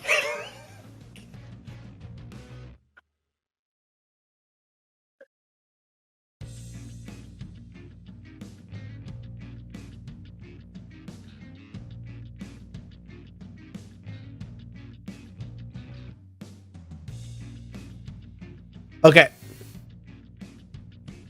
The car full crashes.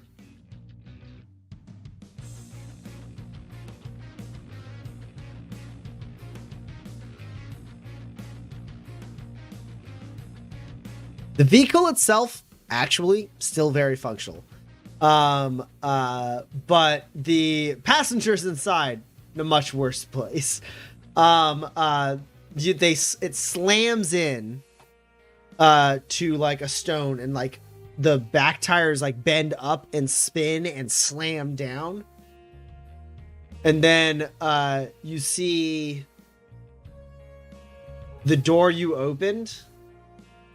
Like there's like a slight pause and you like stand up. You see the door you opened shut. And then the driver door open and a body tumble out.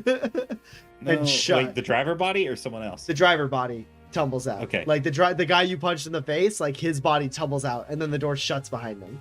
Like the passenger has just moved over to the driver's side. Like, oh, come on, get out. We don't have to do this.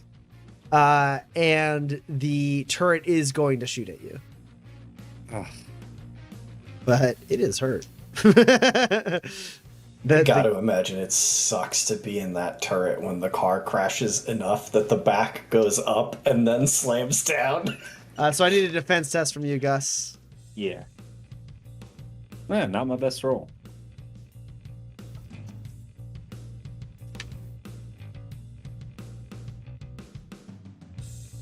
Let me roll some of this reliability. Okay. You know what, Gus? Take a grit. I'm gonna play to the gallery. Yeah. I have a 12 before I played to the gallery. I got a 13. Oh no. This is a less good grit expenditure now. I could sure use the grit. Yeah, it's fine. It's fine. This is still all. This lets me count the 13 that I rolled, but my 12 is less good, and that makes me sad. And my 11 also doesn't matter off of that explosion. So I just have one net. I have one net success over you right now. I have a 13. Cool. Let's just go ahead and twist the knife on that. All right. I have so much grit, might as well.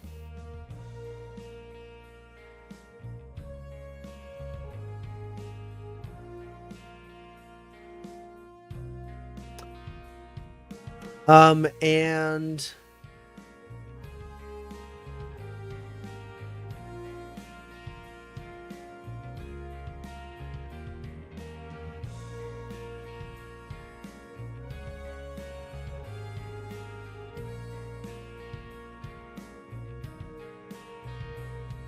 I'll twist the knife again. All right.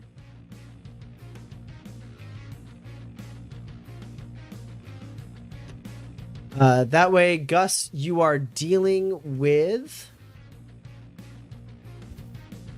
18 damage, 6 armor piercing. All right. 18, you say? Yeah. Yeah. Yeah, I'm gonna go ahead and take a class 2 injury on that. Okay. Because my toughness moves it on down.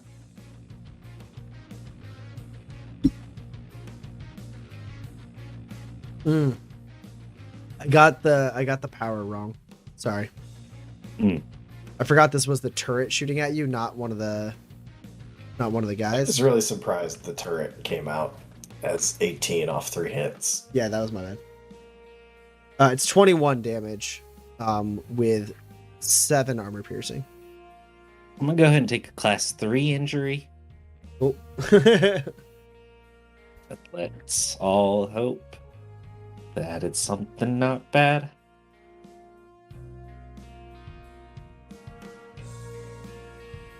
Okay, well, it's not the best. Ooh, it's not the best. That wound is festering. Ooh. So that's negative to your My insight and my durability. Oh, your attributes for both insight and durability go down by 1. Does my shine and my HP decrease? Yes. Cool.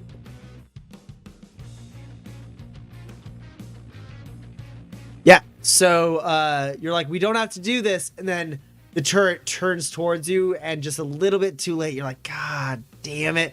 And you try to dive out of the way, and then your leg just gets hit with 3 of the bullets that like kind of cut through and shoot out the other side. And then you like spin and drop onto the ground, and you feel the dirt and stone getting into the wounds. And as you get up, you can feel like the grit of that terrain, like in these deep, long gashes along your thigh. Cool.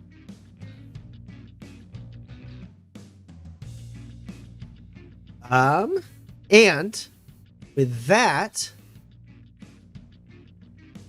we get to Eloise's turn. So Eloise, you have been let through the mountainscape, landed on the ground, and as you sprinted towards the supplies, you heard another big boom behind you as Gus leapt forward, and then you lose sight of him as he leaps forward again, lands out of sight. You hear a car crash and you hear gunfire. But you get there to the mountain of supplies around you. You tear off the top. You have full access to all of the inventory except for what these people would have on their particular person, like their weapons and their armor. Otherwise, you have everything that was in the helicopter at your disposal. And with that, we're going to take a break. Take a short little break here.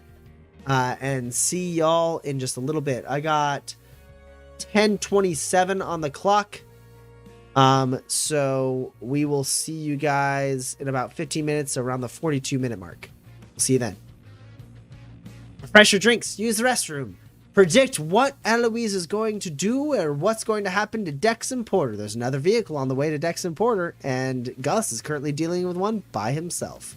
Good old mountain combat, guys. See you guys in a bit.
And we're back. We're back. And for those of you who are just now joining us, our four drifters are trapped in the Malachite Mountains, hours and hours away from Waypoint, as they're trying to go there and clear their names, and bring the corrupted Brimstone Garrison to task. However, Brimstone seems to have other ideas in mind, because they were assaulted by a ground-to-air missile that leveled their helicopter, crashing it into the mountainside. The four drifters jumped out of the mountain and isolated one Jeep, taking it out basically completely, while two of them pushed in deeper into the mountains towards the supplies. And now we find ourselves with Dex and Porter nearby the effectively felled Jeep with two paralyzed soldiers inside and one very dead soldier, and Gus way further away, separate from all of this, fighting another Jeep that did just crash a little bit, and one of the driver is dead, but one of the soldiers seems to have taken control of the vehicle while the other one manned the turret to shoot at Gus, giving Gus a festering wound. And Eloise is by the stack of supplies that she was able to rescue from the helicopter and get her hands on it. Actually, Eloise, it is in fact your turn as we move back into initiative. Okay.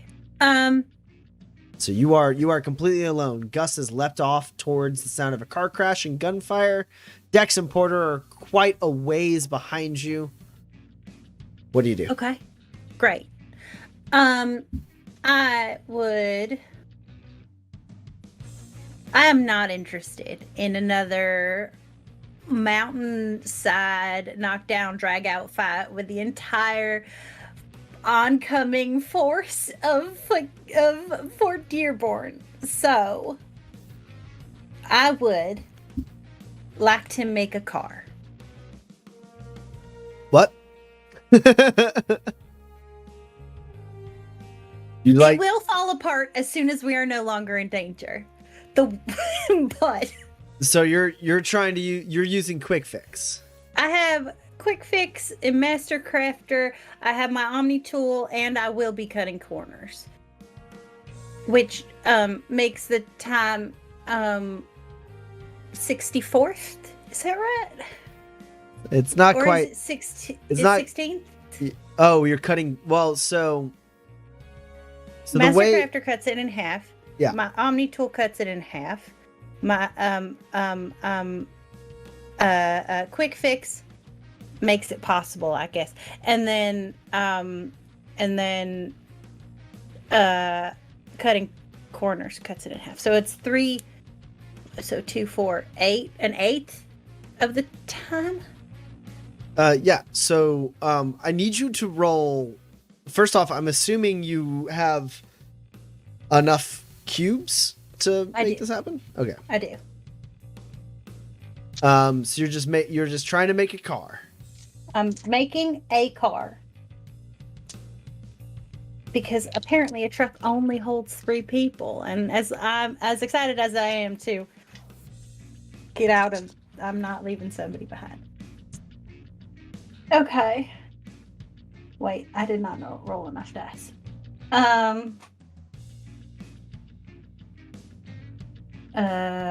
Car is tier 4, which means I need to do it on 1. 8 successes. I will can't make math. I will. How much grit do I only have 7 grit. How many successes did you get? I only have 5 successes at the moment. I need 8 I don't think you do. to make a car. Because I'm cutting corners. Yeah, you're cutting corners. I'm cutting corners. So you only need 4 successes Correct. I have made a car. with a quick action. I feel like the crate figures heavily into the structure of the car. Eloise, please describe to me how you build a car with a quick action out of the supplies you just made it to. Also, +1 grit to Eloise from Argalam saying that is not a correct grit amount. Great. So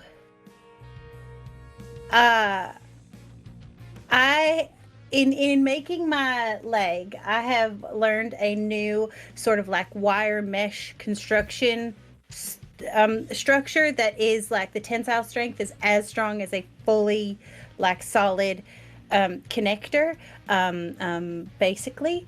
And so I start feeding cubes into it, and then it just sort of like my Omni tool, and then it just sort of like 3D print it, but like with like a cake, like a cake.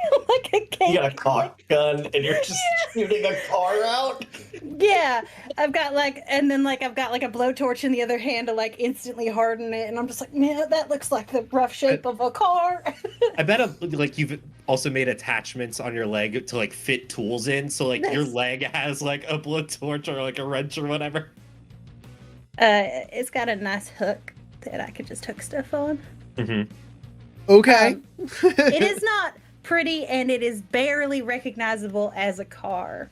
The most impressive thing is that you are able to, while 3D printing the frame, you basically, what happens is you get to the case and you pull up your Omni tool, big wide screen of holographic images, and you have like these kind of like staple standardized like frameworks.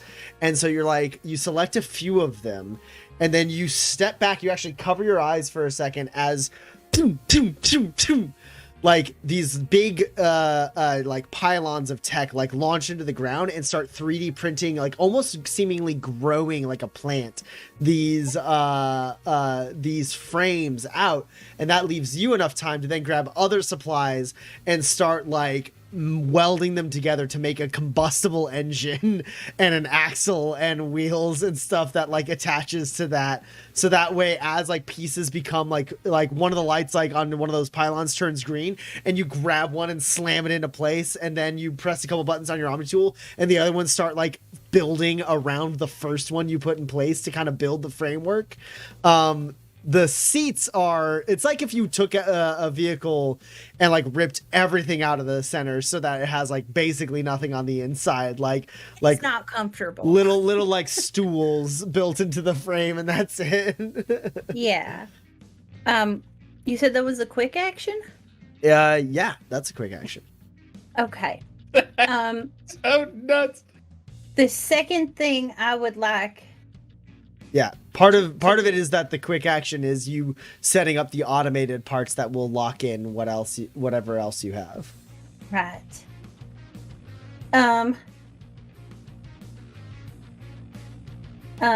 Okay. I didn't realize it was going to be a quick action.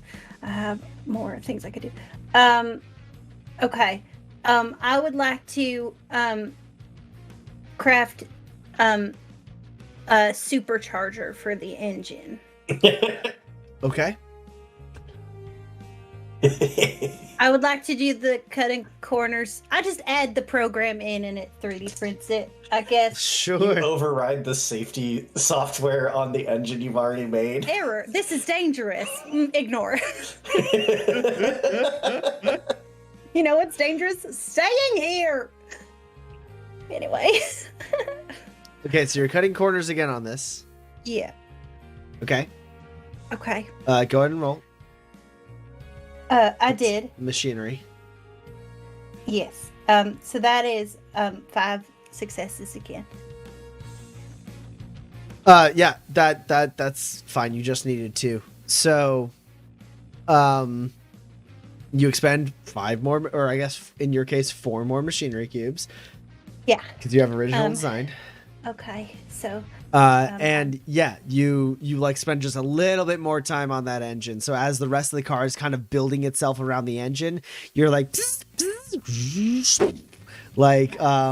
increasing the strength of this engine just a little bit with some custom tweaks and modifications. Yeah. Yeah, most of what you are actively doing on your turn is building this engine. The rest of the car is building itself around the engine. Right. So, then I had a question. How m- to how much does it take to drive a car? Like, is it a focused action to like get in the car and start it and like go? It's not really a focus action to get the car moving, but to get the car moving with any significance, yeah, that's a quick action or more. Well, it's important if it's a quick action or if it's a focused action. Basically, I would like to give it off-road suspension if I could, with the pretty or So you've used 2 of your quick actions. So you're only Yes. on free actions right I'm now. going to double down. I'm sorry, Got I it. doubled down. Okay, that's what I was like. I was like, well, I don't get what you're asking. You are out of actions. I double down. Okay. And I would like to get in the car and start moving this turn. And if that means, Yeah, so basically getting in the car, it is starting at its lowest possible speed. It's a quick action to make it its highest possible speed, unless you want to damage the car immediately. But basically getting it moving, like the amount you can move with a free action in the car is a little bit dependent on the speed of the car, right? So like you can get it moving, but not like you can't get to Gus with less than a quick action. But you have doubled down, so you still have you have 2 quick actions or a focused action left. okay. I would then like to give it off-road suspension. Okay. Is that, I think I have enough for that. For you, because you have original design, you need 5 machinery cubes. So this whole car is going to break apart like the car at the end of Blues Brothers. Yes. Amazing. Once you guys are out of initiative, it will fall apart. Okay. I will not do that. That leaves us with 0 Machinery cubes? Yeah. Well, it depends on what people have on their person. Sure. You It guys leaves me bought a with bunch. none. Yeah. It leaves me with none. Okay. I will say this terrain is very, very off-road. Okay. As a quick action, I make off-road suspension. I need you to roll another machinery test. Okay. Grave misfire, it all explodes. Hilarious. No. Hold on. Alright. Oh no, I have another okay, so that is 10, 3, 4, 5, 6, 7 successes. Yeah, that's more than enough. You needed 3 because I'm assuming cutting corners again. Yes, absolutely. Because there's no penalty for you to do that. Yes. Yeah. Okay. You jam that in there. These are both excellent quality mods, by the way, for the duration that they will last. Right. I will get in the car. Uh-huh.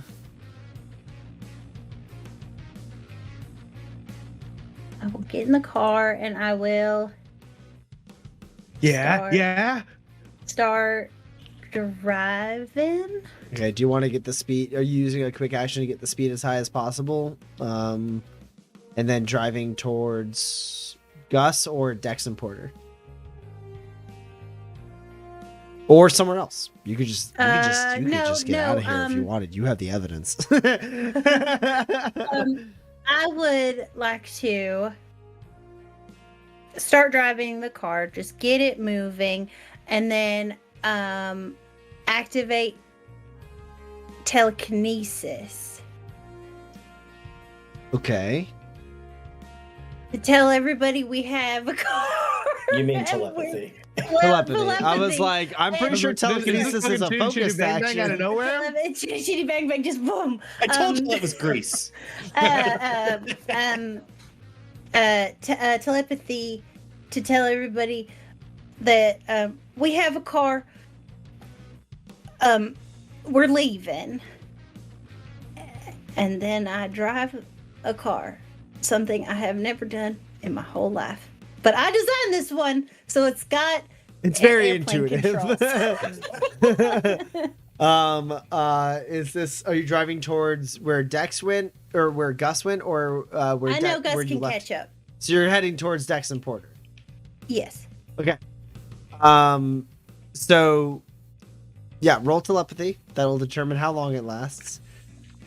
And yeah, Dex, A long Porter, time. and Gus, you all feel Eloise's consciousness in your mind, and then you also see through her eyes as she sits in this kind of like matte gray vehicle. And everything is this kind of like matte gray with this like dark black stitching holding it together. And as she sits in it, she doesn't turn a key. She like presses a button and the engines starts going. It sounds like Vin Diesel's car from Fast and the Furious. And she's like, "We have a car." And you watch as she like turns the car and starts driving away and looks back, and you see the empty crates of supplies behind. Somehow she took all of that raw material and built a fucking car on the fly in a few seconds. And you Gus guys gets actually shot at, and he's like, "Oh, this is bad. Oh my god!" you watch as she's driving, she like skirts up against like parts of the parts of like the terrain, like skirting against them as she's getting away, and it leaves this big gash, and you see there are parts of her Omni tool that are still detached. Those pylons have broken into like multiple little like small nodes that are continuously continuously 3D printing this thing to try to keep it together long enough that she can use it. But like at a certain point, a certain amount of damage or a certain amount of time, they will run out of materials and it will fall apart. Yeah. But for now, it is fully functional as she swings out, the wind blowing through her hair with no windshield, as she flies out in the direction of Dex and Porter. You're not able to see them at the end of your turn, Eloise, but you are heading. It's okay. You're heading in their direction with your supercharged engine and your off-road suspension that you built in on the fly. You described Absolutely the car sick. as matte gray with black stitching as a way to like make it sound weird, and my first thought was like, oh yeah, it's all carbon fiber for speed. I mean, yes. Yes, it is. Yeah, this is just a Nissan Skyline made entirely out of carbon fiber. Okay. Wow. That's Eloise's turn.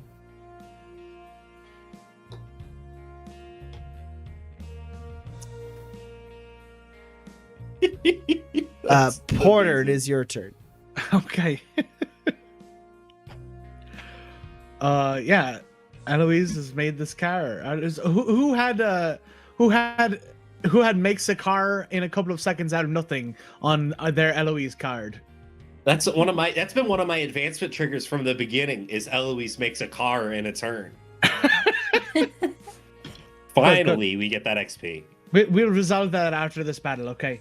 In the meantime, can I see the other Jeep that I assume Gus is just trailing behind? No. Good. Then I'm just gonna sprint towards where Eloise is. Yeah. So I assume that's I am told Yeah. that. Gus is incredibly far from you. Eloise is on her way towards you. Right. You know there's a Jeep between you and Eloise. And last you saw, Dex was saying like we need to like be ready to ambush that motherfucker.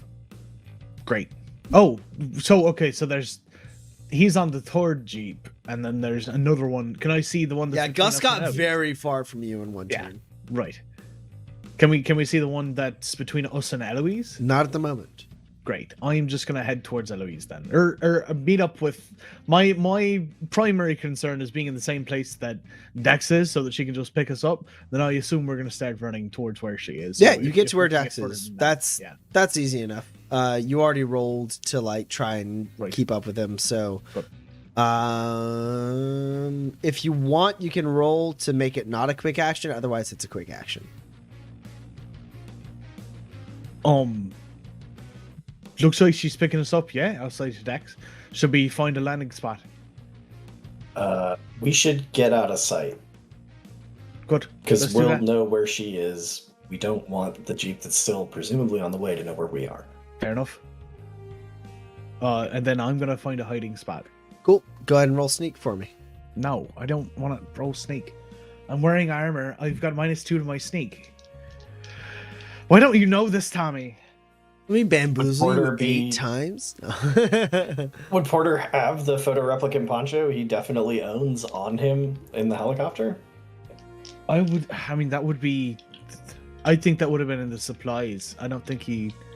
It's in Had this. it with It's in him, this 3D right? 3D printed car now. Yeah. Oh right, yeah, it's gone now. It's not. It's not built Cool. into the. It's not built Then into I the car. It's watched- just in the back in the seat of trunk. this. Yeah, it's in the trunk of this car. I guess I don't know if I can hand off a thing off my turn, but Dex, who owns 5 things and is always carrying them, would offer up the photo replicant poncho. Nah, he can't hide and put on your poncho in the same Sure. thing. Okay. That's fine.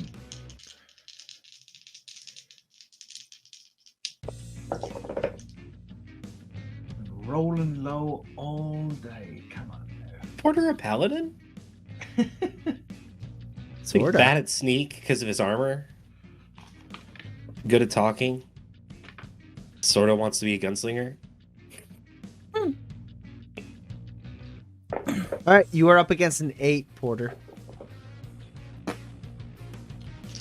Yeah, that's no good.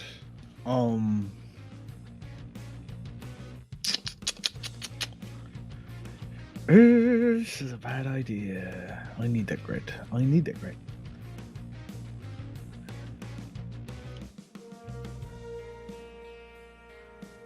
Oh, yeah, I guess they just see me. I don't know. There's not much I can do against Yeah, that. you jump into what you think is a hiding spot.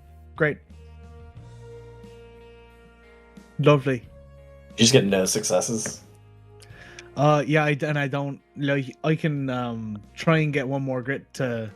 No. I don't think Yeah, you should it's spend wrong. grit. I'm just clarifying how bad it is. Yeah, no, it's a 0 success. It's not a misfire, but it is just 0 successes. Hey, that's an improvement, dog. Hey, that's what I'm saying. All right. Porter is now out of initiative. Dex, it is your turn. Okay. I'm going to hide. I think I'm gonna hide in the way that as I watch like Porter hide and see how bad of a job it is and know that there's not anything to do to fix it in time. I'm gonna hide in a way that best allows me to use him as bait while also being able to still protect him. Sure. Let's That's how to call do it. Let's call it a -2 to sneak. Cool. A called shot sneak, if you will. Okay. I apologize for not remembering. I forget if the poncho gives you bonuses or it just gives other people negatives. It's both, depending on the quality. Yeah, and I don't remember the severity. Yours is of excellent. either.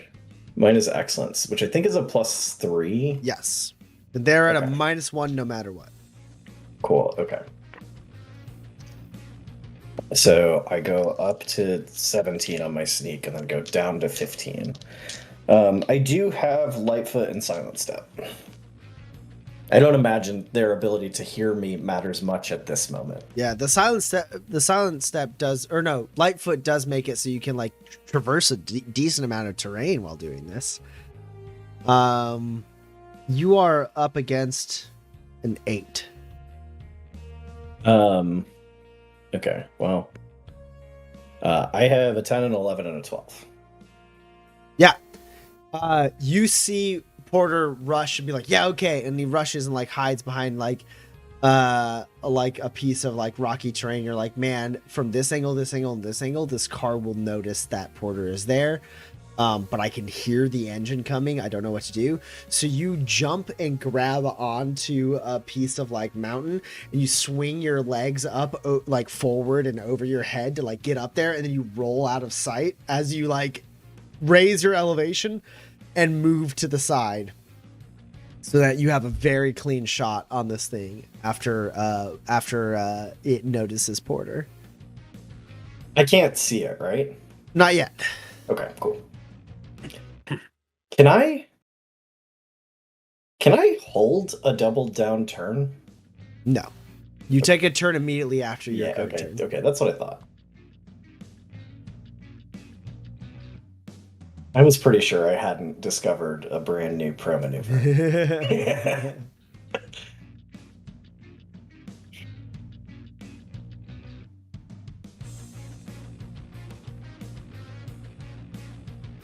Do I think Porter at least has cover? I know I can't affect it in any way.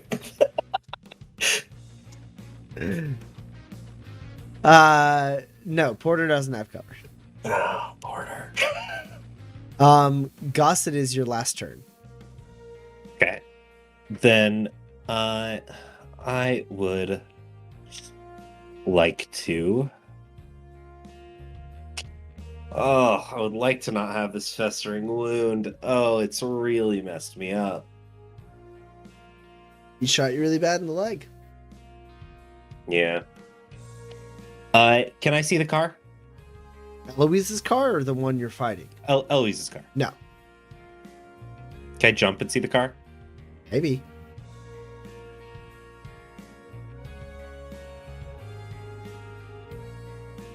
I look at the Jeep and I say, I'm really disappointed in y'all. I am. Y'all don't have to do this. Rethink yourselves. And I jump up really high to try and see Elle's car. Yeah, absolutely. Roll. We'll call this an athletics test. Just a -2 because there's a lot of terrain in the way. But you taking the -2 means you won't have to roll observe afterwards. Great. I'm gonna take a versatile stance this turn. Cool. -2. Mhm. Yeah. 6 successes. Yeah. They like are getting ready to like continue fire on you, and you just leap up and they're like, what? And they like look up without turning their guns as they see you like fly up, hit like a big jaggedy part of rock, and then jump off of that and fly up even higher. And you see this like muted gray vehicle like winding through the mountains, presumably towards where Dex and Porter are. Oh, do I see the other car while I'm up there? The one that's heading towards us? The one that's heading towards Dex and Porter? No. Okay. Then yeah, I will overcast by 1 hit point, Okay. and I will blink into the car. All right. Go ahead and roll to see how many extra hit points you lose. And no matter what, as long as you don't whiff completely, Eloise, you're sitting there, you're holding on to the steering wheel that looks like pilot's controls. And you're like, Okay, pitch and yaw and pitch and yaw is just like There's no different ways to turn the front wheels. oh, it's like the warthog in Halo where the wheels do this when you Sure. And you're like, oh god, okay, all right, and you're like bouncing around on the terrain. You're like, this is fine, and then all of a sudden there's this big flash of red light, and Gus appears next to you in the car. Oh my Gus. Oh wait. She like hard swerves way off course for a second, and then is able to rebound. Oh, okay. Oh, hey, Al. I'm here. We going? Gus, Yeah, how many hit yeah. points did you take from that? Just one or another? One from casting, one from the power. All right, yeah. Gus does have Yeah, like a like a pretty little bit of nosebleed. shot up leg, but otherwise he's just looking a little tired. Mm-hmm. Yeah, let's go. Oh, and Okay. Can I make any sort of check to try and change the life of these two miscreants in the car before I left? No. Fair enough. Totally fair. All right. We now jump to the vehicle that was closing in on Dex and Porter. It rounds about the corner. Dex, you're in position. Porter, you're also in position. It's driving up. It's driving up. You get ready. You start like maybe loading in like an explosive round. And you're like getting ready, but you're not locking it in yet, just in case you need to change it. And you're like waiting for Dex's signal. And Dex, you're still clambering into position, so you don't have time to like stop what's about to happen. I think telepathically, I will just direct to Porter, just like stay down. You hear that, and then immediately after Porter, the guns start firing. So I need you to roll a defense test for me. Fun. Oh no.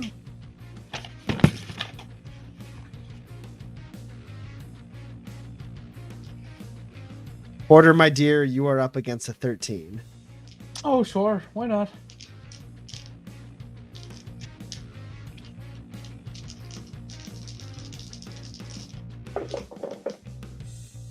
Oh, lovely.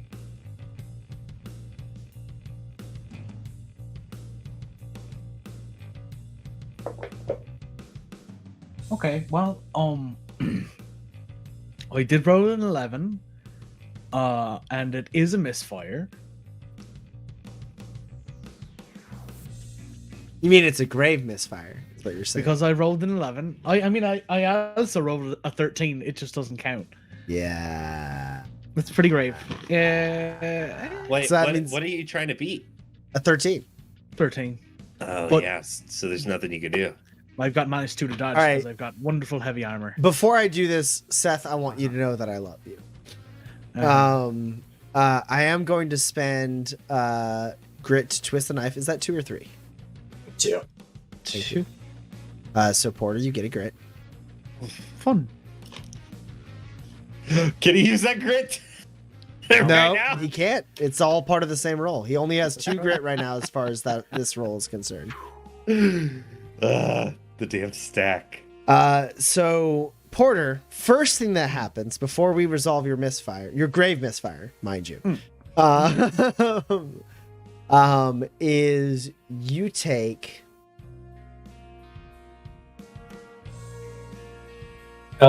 Before you say that, Oh, number, is this shit. the turret or is this a guy in the car? This is a guy in the car.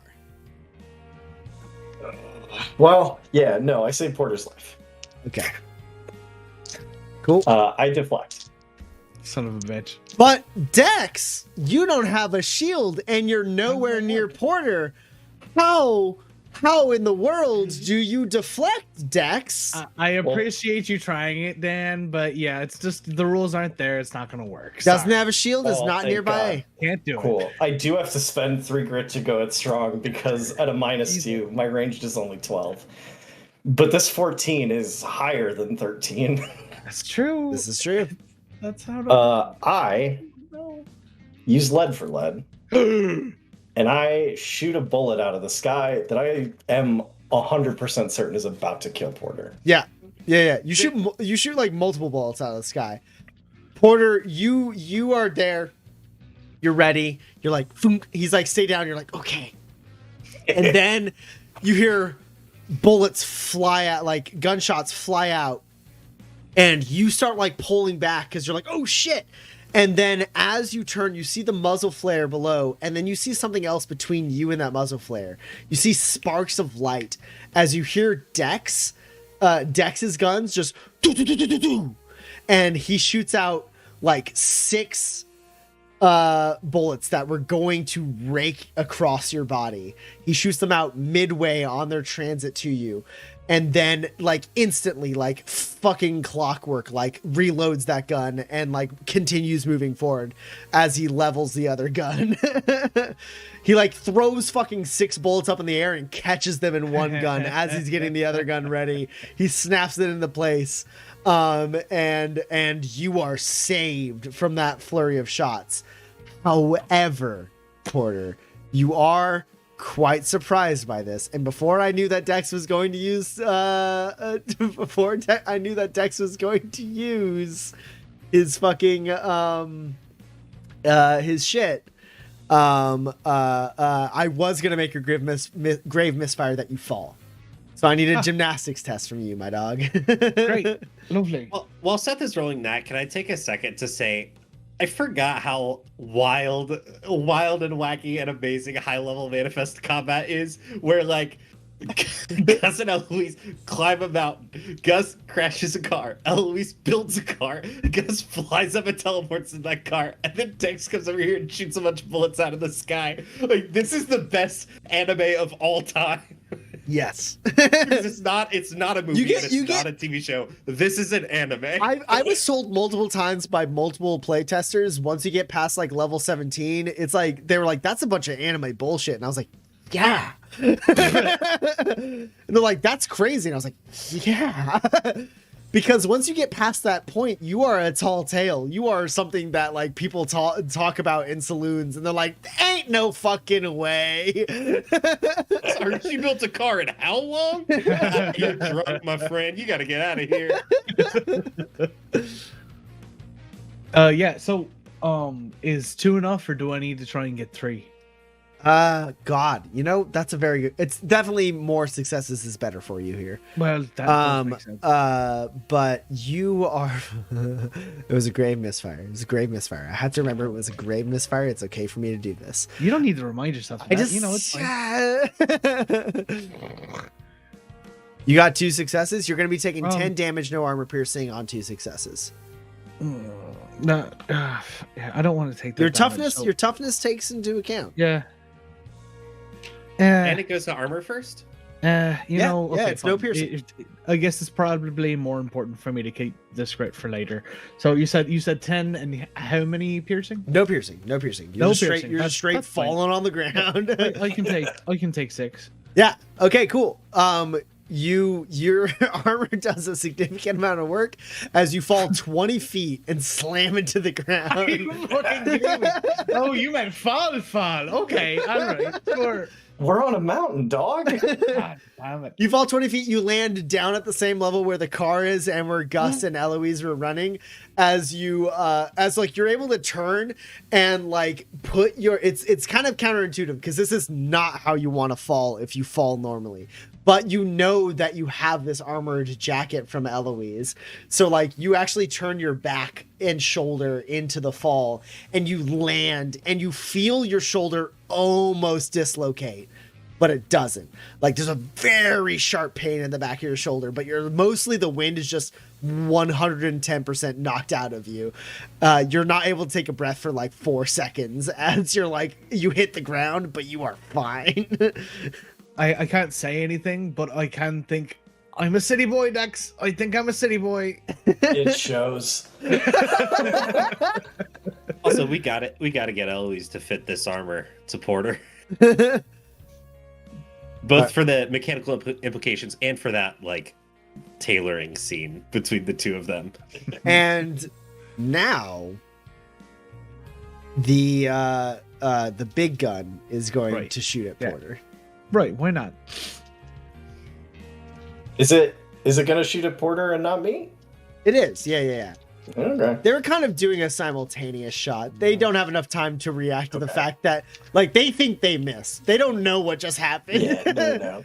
That guy hasn't had time to be like, I swear I hit. It was a no reg. I figured, I didn't think more on the, like, he shot bullets out of the sky. We gotta kill him. More of like, oh no, there's a gunslinger up there.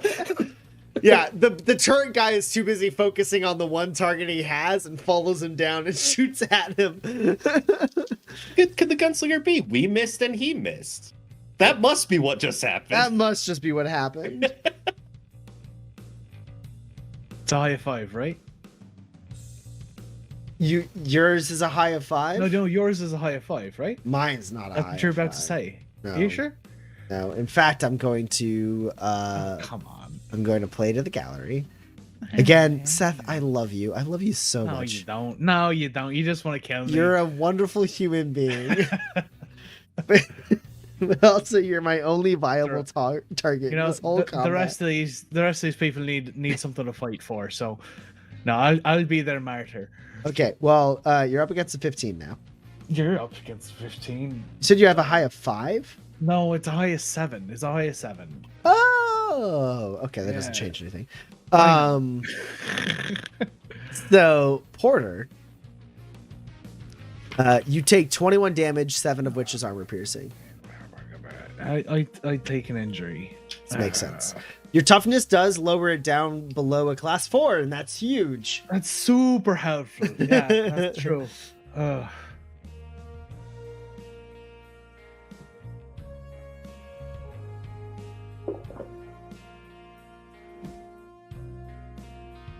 That's it's a nat 20.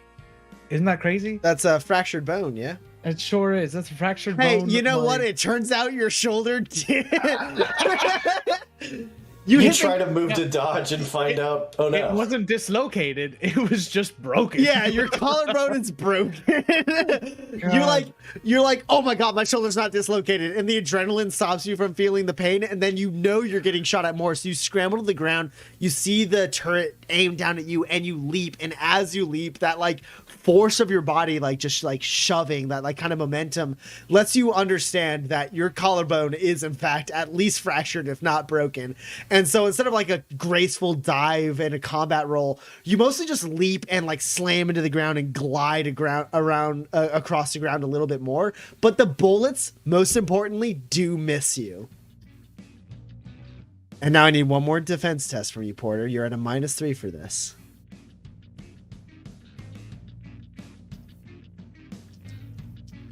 As the car is going to try and run you over.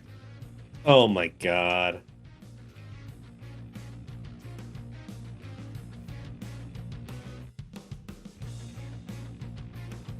Dex use lead for car. Oh, such bad. Well, I have a 12. Oh, you've got 2 2s. No. Yeah. I mean, I was rolling for 8s in the first place. 8s would have been good. Listen, if you want to hit Porter with a car, Porter gets hit with the car. Oh man, Oh, Porter. I hate this. Seth, I just need to reiterate one last time. I do love you. What do you? Do you really? But my good friend, you take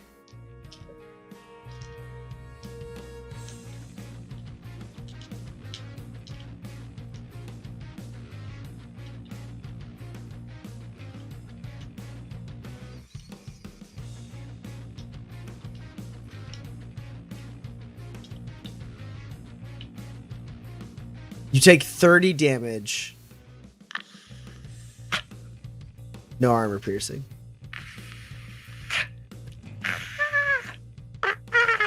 Oh. Well, that's okay. Well, that's it's my second injury slat. Second and only one left. You could also, I don't know that this is better. You could also just spend 1 grit and just not roll on the injury table. That might mean you're actively dying. And instead be at 0 hit points. Yes. I have no ability to remedy whatever happens to you if it's injury based.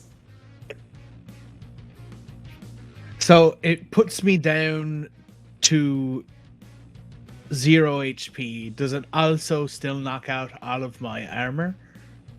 Well, so it's 30. It's first off If I spend my grit to down, not out. if in response to Dan's thing, the first question is, does 30 damage, no armor piercing, blow through all your armor and all your hit points? Yes, 100%. Okay, cool. Just making sure, because I don't know, you have toughness, and I didn't know how much armor damage you had taken. I forgot that you had fallen. Yeah, you take the damage. Right. Full stop. But normally this damage would also push into your overflow and potentially kill you outright. But instead of it moving into your overflow at all, you can spend 1 grit and be down, not out. And it stops at 0 hit points and is just there. Got it. And on my turn, I would You potentially get an endure test. myself. You roll endure to see, and I think the integrated medkit in your armor does help with that endure test to see what you're able to do on your turn. Yeah, I mean, if your integrated armor medkit can just heal you out of it.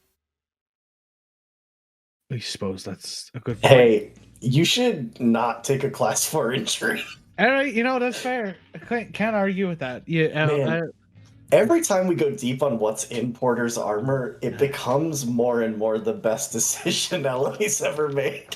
I'm gonna put Porter in this bubble. That'll heal him if he needs it. all right, cool. I do that. I'm down to 2 grit, right? Yep. And you spend 1 grit to be down, not out. You drop to 0 hit points as the car, you land in the ground and you see the car coming and you're able to kind of leap forward. It's not really a full leap as much as it's kind of pushing up of your body and turning. And so instead of you going under the wheel, you kind of bounce off the side of the wheel. And you you get full torque from getting hit by this car, but the car does not drive over your body, breaking your body. And as you kind of spin around and tumble to the ground, you are down. And Dex, you see a completely stationary Porter as the car kind of wings him as he kind of leapt and then leapt himself to a better position. +1 grit to Porter from Boo, saying, "You're making me nervous." So I make myself nervous in these situations, so I can understand the feeling. Cool. So does the auto dock go ahead and leap into action right now? No, we'll happen on your turn. It has to be on my turn. Yeah. So until the activating it automatically, that doesn't apply here. Because I did have. Was last time when you got to 0 hit points, it automatically kicked in? Yes. Then yes. Excellent. Great. Yeah, go ahead and roll for your auto dock.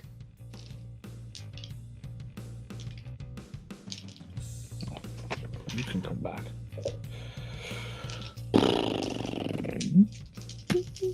Target 10. Heals 3 hit points automatically. Okay. It does use one of your medkits or first aid cubes. That's fine. So that's 5 altogether, right? 2 more successes. Yep. Good. Yep. And -1 first aid cube. Yeah. So Dex, you see Porter unconscious, hit by this car. You're getting ready, you've reloaded the one gun and you're watching as the car moves forward and you're getting ready to shoot, but you glance down towards Porter trying to assess the situation with him. And for what seems like a dozen seconds, but is really just a second or two, Porter is completely stationary. And then you see this kind of slight change in the color of his veins as the medicine rushes through his body. And he's and Porter, your collarbone hurts. Your lungs are in a lot of pain. Every muscle and bone on the left side of your body hurts a ton. But armor shattered, hanging armor is ripped to shreds. But you are conscious. You are jump started back. You have basically you just got a big stab of adrenaline as you were rendered completely unconscious from that collision. And Eloise, you have the last turn in this initiative. Oh. Okay. I'd drive. This makes sense. I drive. I spend a focused action to go. Roll a drive test for me. No modifier because you put off-road suspension on this baby.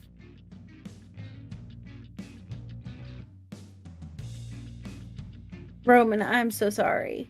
I spend 2 grit to shoot the moon.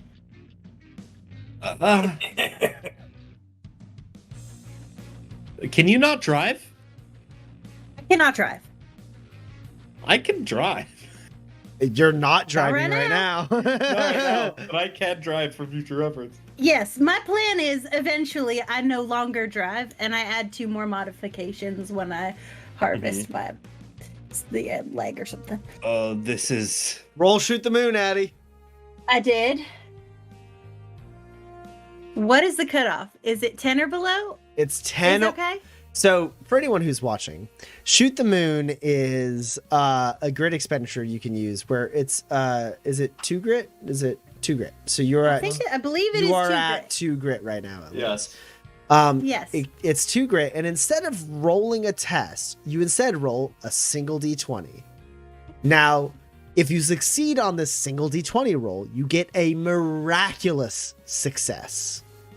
And if you fail on this single d20 roll, you get a catastrophic failure.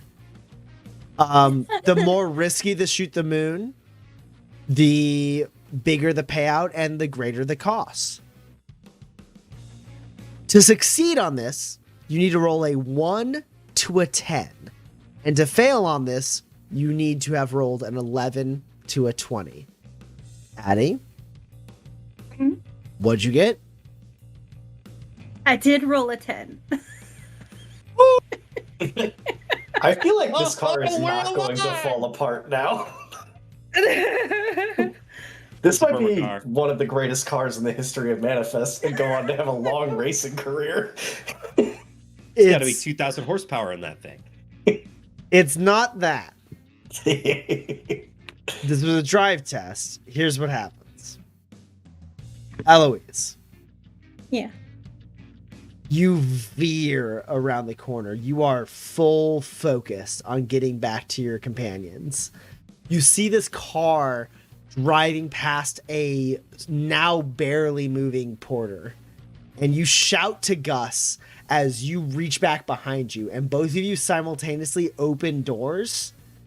And Gus, you're able to reach down and grab Porter and get him in the car. And Dex, you're able to leap in and land in the car with Eloise and Gus and Porter. And in one drive test, Eloise is able to get everyone together. And then also, there's a fork in the fucking road. And the Jeep goes right, and Eloise goes left. Let's go. She fishtails again, slamming and scraping up against the like rocks, and you watch as these little pylons like rotate around the car and start rebuilding that part of the car. Eloise, beyond white knuckling it, sweat like pouring down her forehead as she has just like full on like she did like a 5-second drift to make this possible. Like she full drifted for like 5 seconds and then gunned it and then like hit a part that like supercharged the engine even more, which made it like shoot forward. She was like, Gus, grab Porter, and like opens up the thing. And Gus, like you reach out and you're flying super fast. You grab Porter, you toss him in the back. Porter, you've barely become conscious and you are tossed into the back of this car. I guess it's very strange because it's all printed out of the same material and there's not very good seating, if there's seating at all.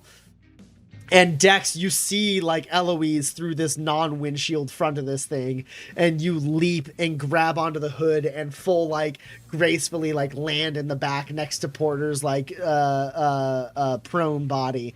Shut the door, Gus. You shut the door. And you guys careen to the left as the Jeep that fired at you and drove over Porter careens to the right, cut off from you, and Eloise is full just like bouncing around in this thing. There's no shock absorption at all inside the vehicle. Plenty around the wheels. She put that suspension in there, but like herself is like bouncing around and like rocking around as the like body of this car moves above these wheels. And you guys zoom down and break out from the mountains into the open Badlands. a good 500 miles between you and Waypoint. You fly out, zooming forward, seeming to have lost your pursuers through extreme quick thinking on all of your parts. And as you kind of stretch out into the open Badlands, leaving the Malachite Mountains behind you, you hear the sound of jet engines. You gotta be. And that's where we're going to end tonight's session. Well, you put the NOS on here, right, El? She just used it. You got the twin tanks. Double alpha. Always is a double alpha. Elle was about to get Gus and her killed. She was gonna find the cliff that you guys are gonna drive off of. I've never been more terrified than that. It's like we're driving in the mountains on this car that's being held together by thread, and you're like, actually, Gus, I'm gonna shoot the moon. I've never shot the moon before. Oh my god. Every time I shoot the moon, it ends up terribly. And every time I see someone shoot the moon, it ends up terribly. So it's so nice to see It's really somebody nice, hit yeah. the moon. Yeah, it would be you guys like break through a part of the mountain that you didn't know was a cliff. The car was gonna fall apart, so Eloise was Looney Tunes style, only holding on to his steering wheel. Oh, My boy. god. All right. Well, there we go. That's that. Time to session. blink up into a jet. Oh, Jesus. All right. Okay. We have questions in the Discord. We're moving into the Q&A section of this of this session. I'm flabbergasted. I was not prepared to narrate the death of two characters in the last 5 minutes of stream. Yeah, you were only prepared to narrate the one as you ran him over with a car. Yeah, I mean, we all expected that. let's be honest, for like 20 episodes now, I've been ready to narrate Porter's death. Wow. Porter almost ate it twice in really rapid succession very early. And I think Yeah. we've all been ready that he will probably die. If anybody, at it's some going to be point. him. Yeah. Yeah. Oh my god. All right. We're moving into the Q&A section of the stream. So if you have any questions about the campaign, the characters, the system, the players, the GM, anything at all, RPGs in general, I don't care, throw it in the chat. We will answer it. I think someone asked us what our favorite like ice cream was or something last week or something like that. I don't remember. Maybe it was just our favorite color. Oh yeah, it was what is your favorite color? What is your quest? Yeah. That's what I was like, there was an innocuous question we answered before, and it was the color. Okay. Argut Lom in the chat just now says that he only opted for one question this week. It's such a Argalam. Yeah. This is such a good question. If I may compliment, it's bringing it all around, like wrapping things up. I love this, and it's making me really think. Okay. So this is the only question we have in the Discord. Again, if you have any questions in the chat, drop it in. There was But- one more in the Discord. Is there one more in the Discord? Oh, actually, you know what? Yeah, there was. Not from Argitlam. Mazaka was just commenting on the list that Argitlam posted. No, there was one from Sean that was not in. It's in rules discussion. Oh. But Is it that is a right? question Yeah. just generally about the religions of Manifest that like. Oh, you know Oh, what? okay. Actually, that just popped up while we were on stream. Okay, that's fair. We can still answer that here live. I don't think Sean's here, but we'll answer it in the Discord too. But we can do both. First off, we have Argitlam. Argitlam posted, as we're approaching the end of this season, which of the characters we've built just this season would you like to play? I would encourage all of you to go look at the Discord, because he then Not gonna go through 'em all? lists all of the characters he has asked us to play. Does everyone have the Discord up? Yeah. Yeah. Okay, then I will not say all of the names of all the characters. But let me tell you guys, it's a bunch. He's done 2 per session, so it's at least 100. It's a lot of folks. It's a lot of folks. So, There's so many good ones. Who wants to go first? Who would you most like to play? I would. I haven't fallen out of Eloise yet. I actually have an answer for this. Because it is something that is not something that I normally play, but would really like to. Is Wash from Firefly, on the crew of the Serenity.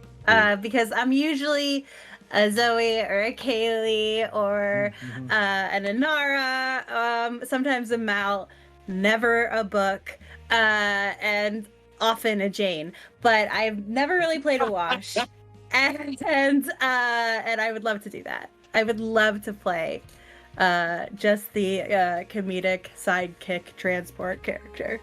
That sounds awesome. I'm looking through this list, and I'm realizing how many of these I've basically played. I believe that. So as I'm looking through, there's a couple ones that really stand out to me. I'd love to play a Captain Falcon. We've joked a lot a Columbo in the house, and so Columbo also sticks out. But You would have a lot of fun playing a Columbo character. God, I would love I got to play one sort of a Columbo player. Do you get ORC? Anyways, the person who I would love to play in this list, and who everyone around me would hate for me to play in this list, is Grunkle Stan from oh god, Gravity Falls. Yeah. Gravity Falls. I'd love to play Grunkle Stan. Just the curmudgeonly, old shyster with the all the wild tall tale stuff that's actually magic, but he doesn't know about it. Yes, I want to play that character for sure, 100%. Look, I'm big mad because that was also going to be mine. We can both play Grunkle Stan. I think we can both do it. Yeah, absolutely. We're just sort of a Statler and Waldorf of Grunkle Stans. And we have a shared peddler business. Yeah, 100%. Wow. We each have our own Fez, obviously.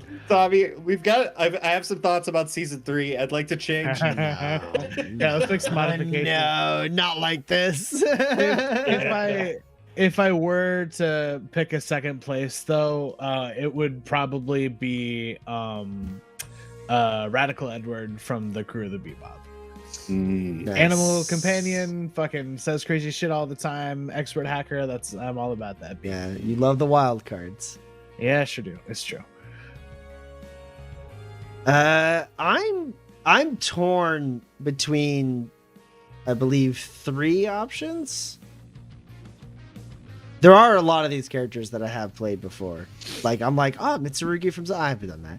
Oh, Terry McGinnis. No, I've done that. You've definitely been Spike a few times since that. Honestly, so that's the thing is one of the ones I narrowed it down to was I was like Crew of the Bebop, and I was like, so here's the thing, I have played the smooth talking, sad past Punch Man on multiple occasions, and that's very much Spike Lee from the Bebop. So I was like, I don't know about that. So this is another character that I've done in certain degrees, but I think I've never gone the full 9 on, which is I think James Bond. I think it's one of the more recent ones. Nice. But I've always I've been a little bit this, a little bit of this from James Bond, a little bit of this from James Bond, but I've never gone full on I am a spy, I am a super spy, and I wear good suits, and I am good at things. Even in all my time playing Shadowrun, I don't think I ever played a face that was actually not just a little bit pink mohawk, right? If I had to guess, I'd say the closest you've gotten is playing Rico. Yeah, honestly. So then the real question is, which Bond would you play? Yeah, so it's between we made 2 types of Bonds. We made the classic Bond, which is subtlety, moxie, and sure hands, I believe. And then there was the Daniel Craig Bond is sure hands, brawn, and hardiness. Yeah, sure hands, brawn, and hardiness. Don't need subtlety, don't need moxie. And I think the Bond that I haven't played, because I've definitely played sure hands, brawn, and moxie before. I think the full classic like super spy Bond who is like good at moxie, good at subtlety, but also like good in a fight with like a gun. Like I've done 2 out of 3 of those things at all times. But I don't think I've ever gone all 3 and been like, I am an urchin, like, what did we decide he was? Like an urchin deputy or something like that? Yeah. Yeah. So I think that would be the one that I haven't done yet that most appeals to me. I would also settle for Ein, by the way. Continue. There's a secret one on this list that I will never discuss that really tickled me, but I think the one that I would most enjoy playing that I think is just really funny to try and fit into an RPG is Dr. Victor Frankenstein.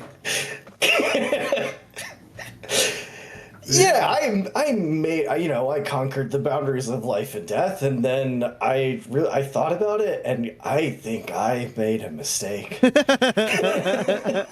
What if you had somebody who was playing Frankenstein's monster? That would be extremely funny. Just a constant, you're still around, huh?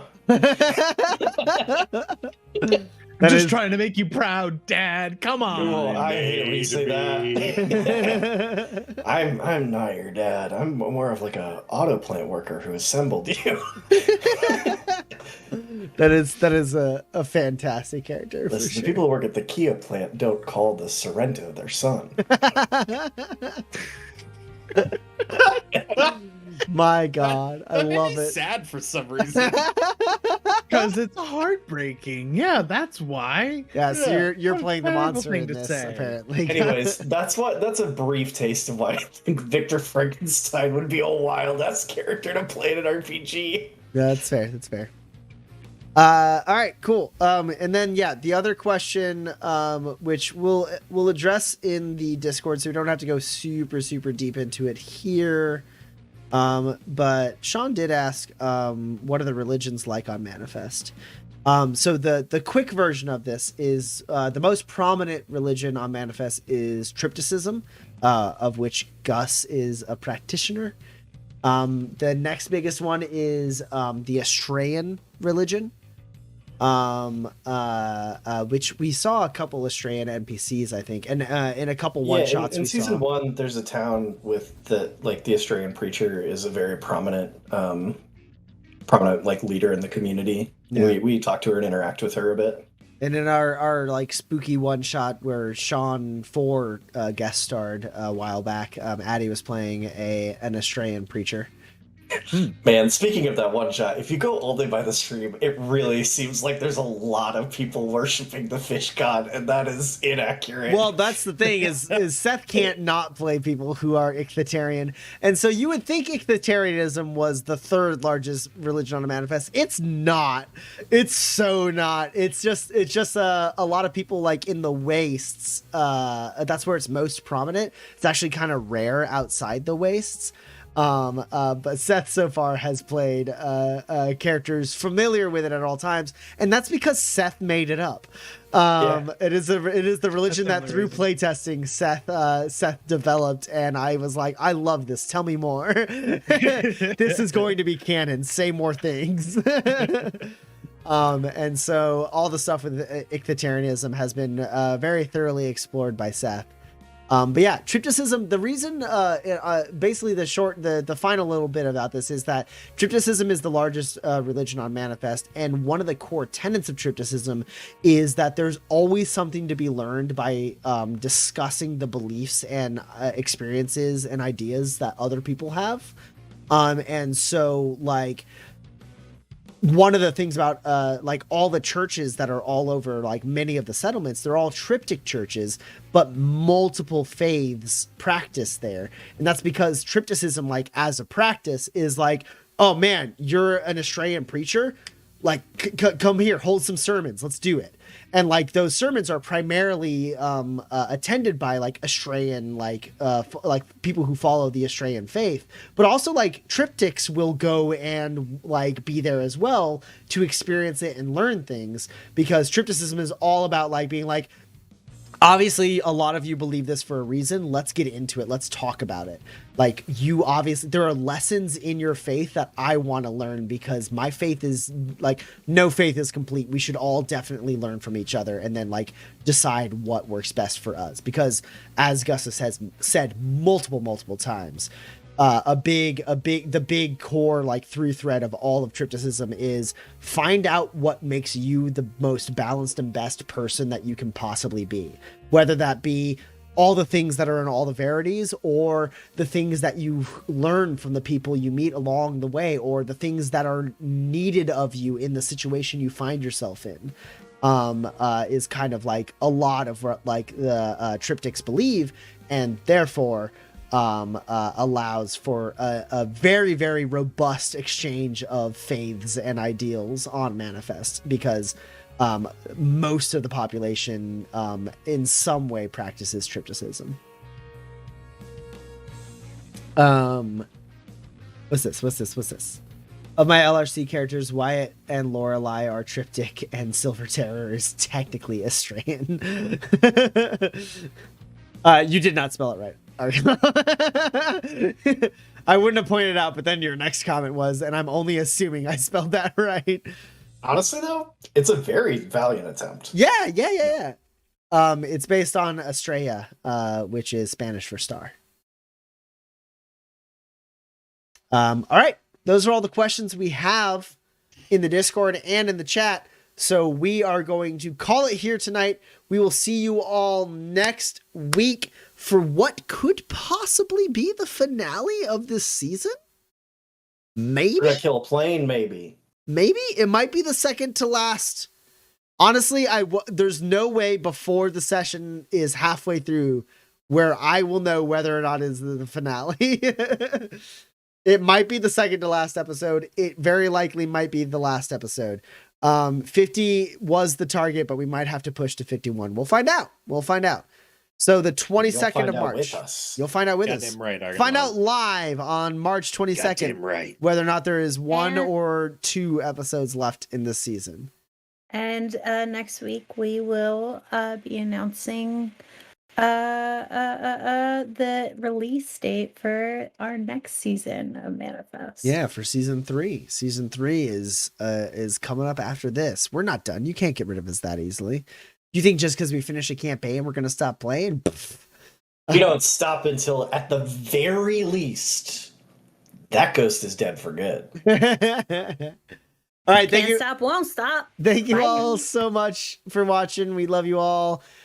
We will see you next week around 8 p.m. Central Time.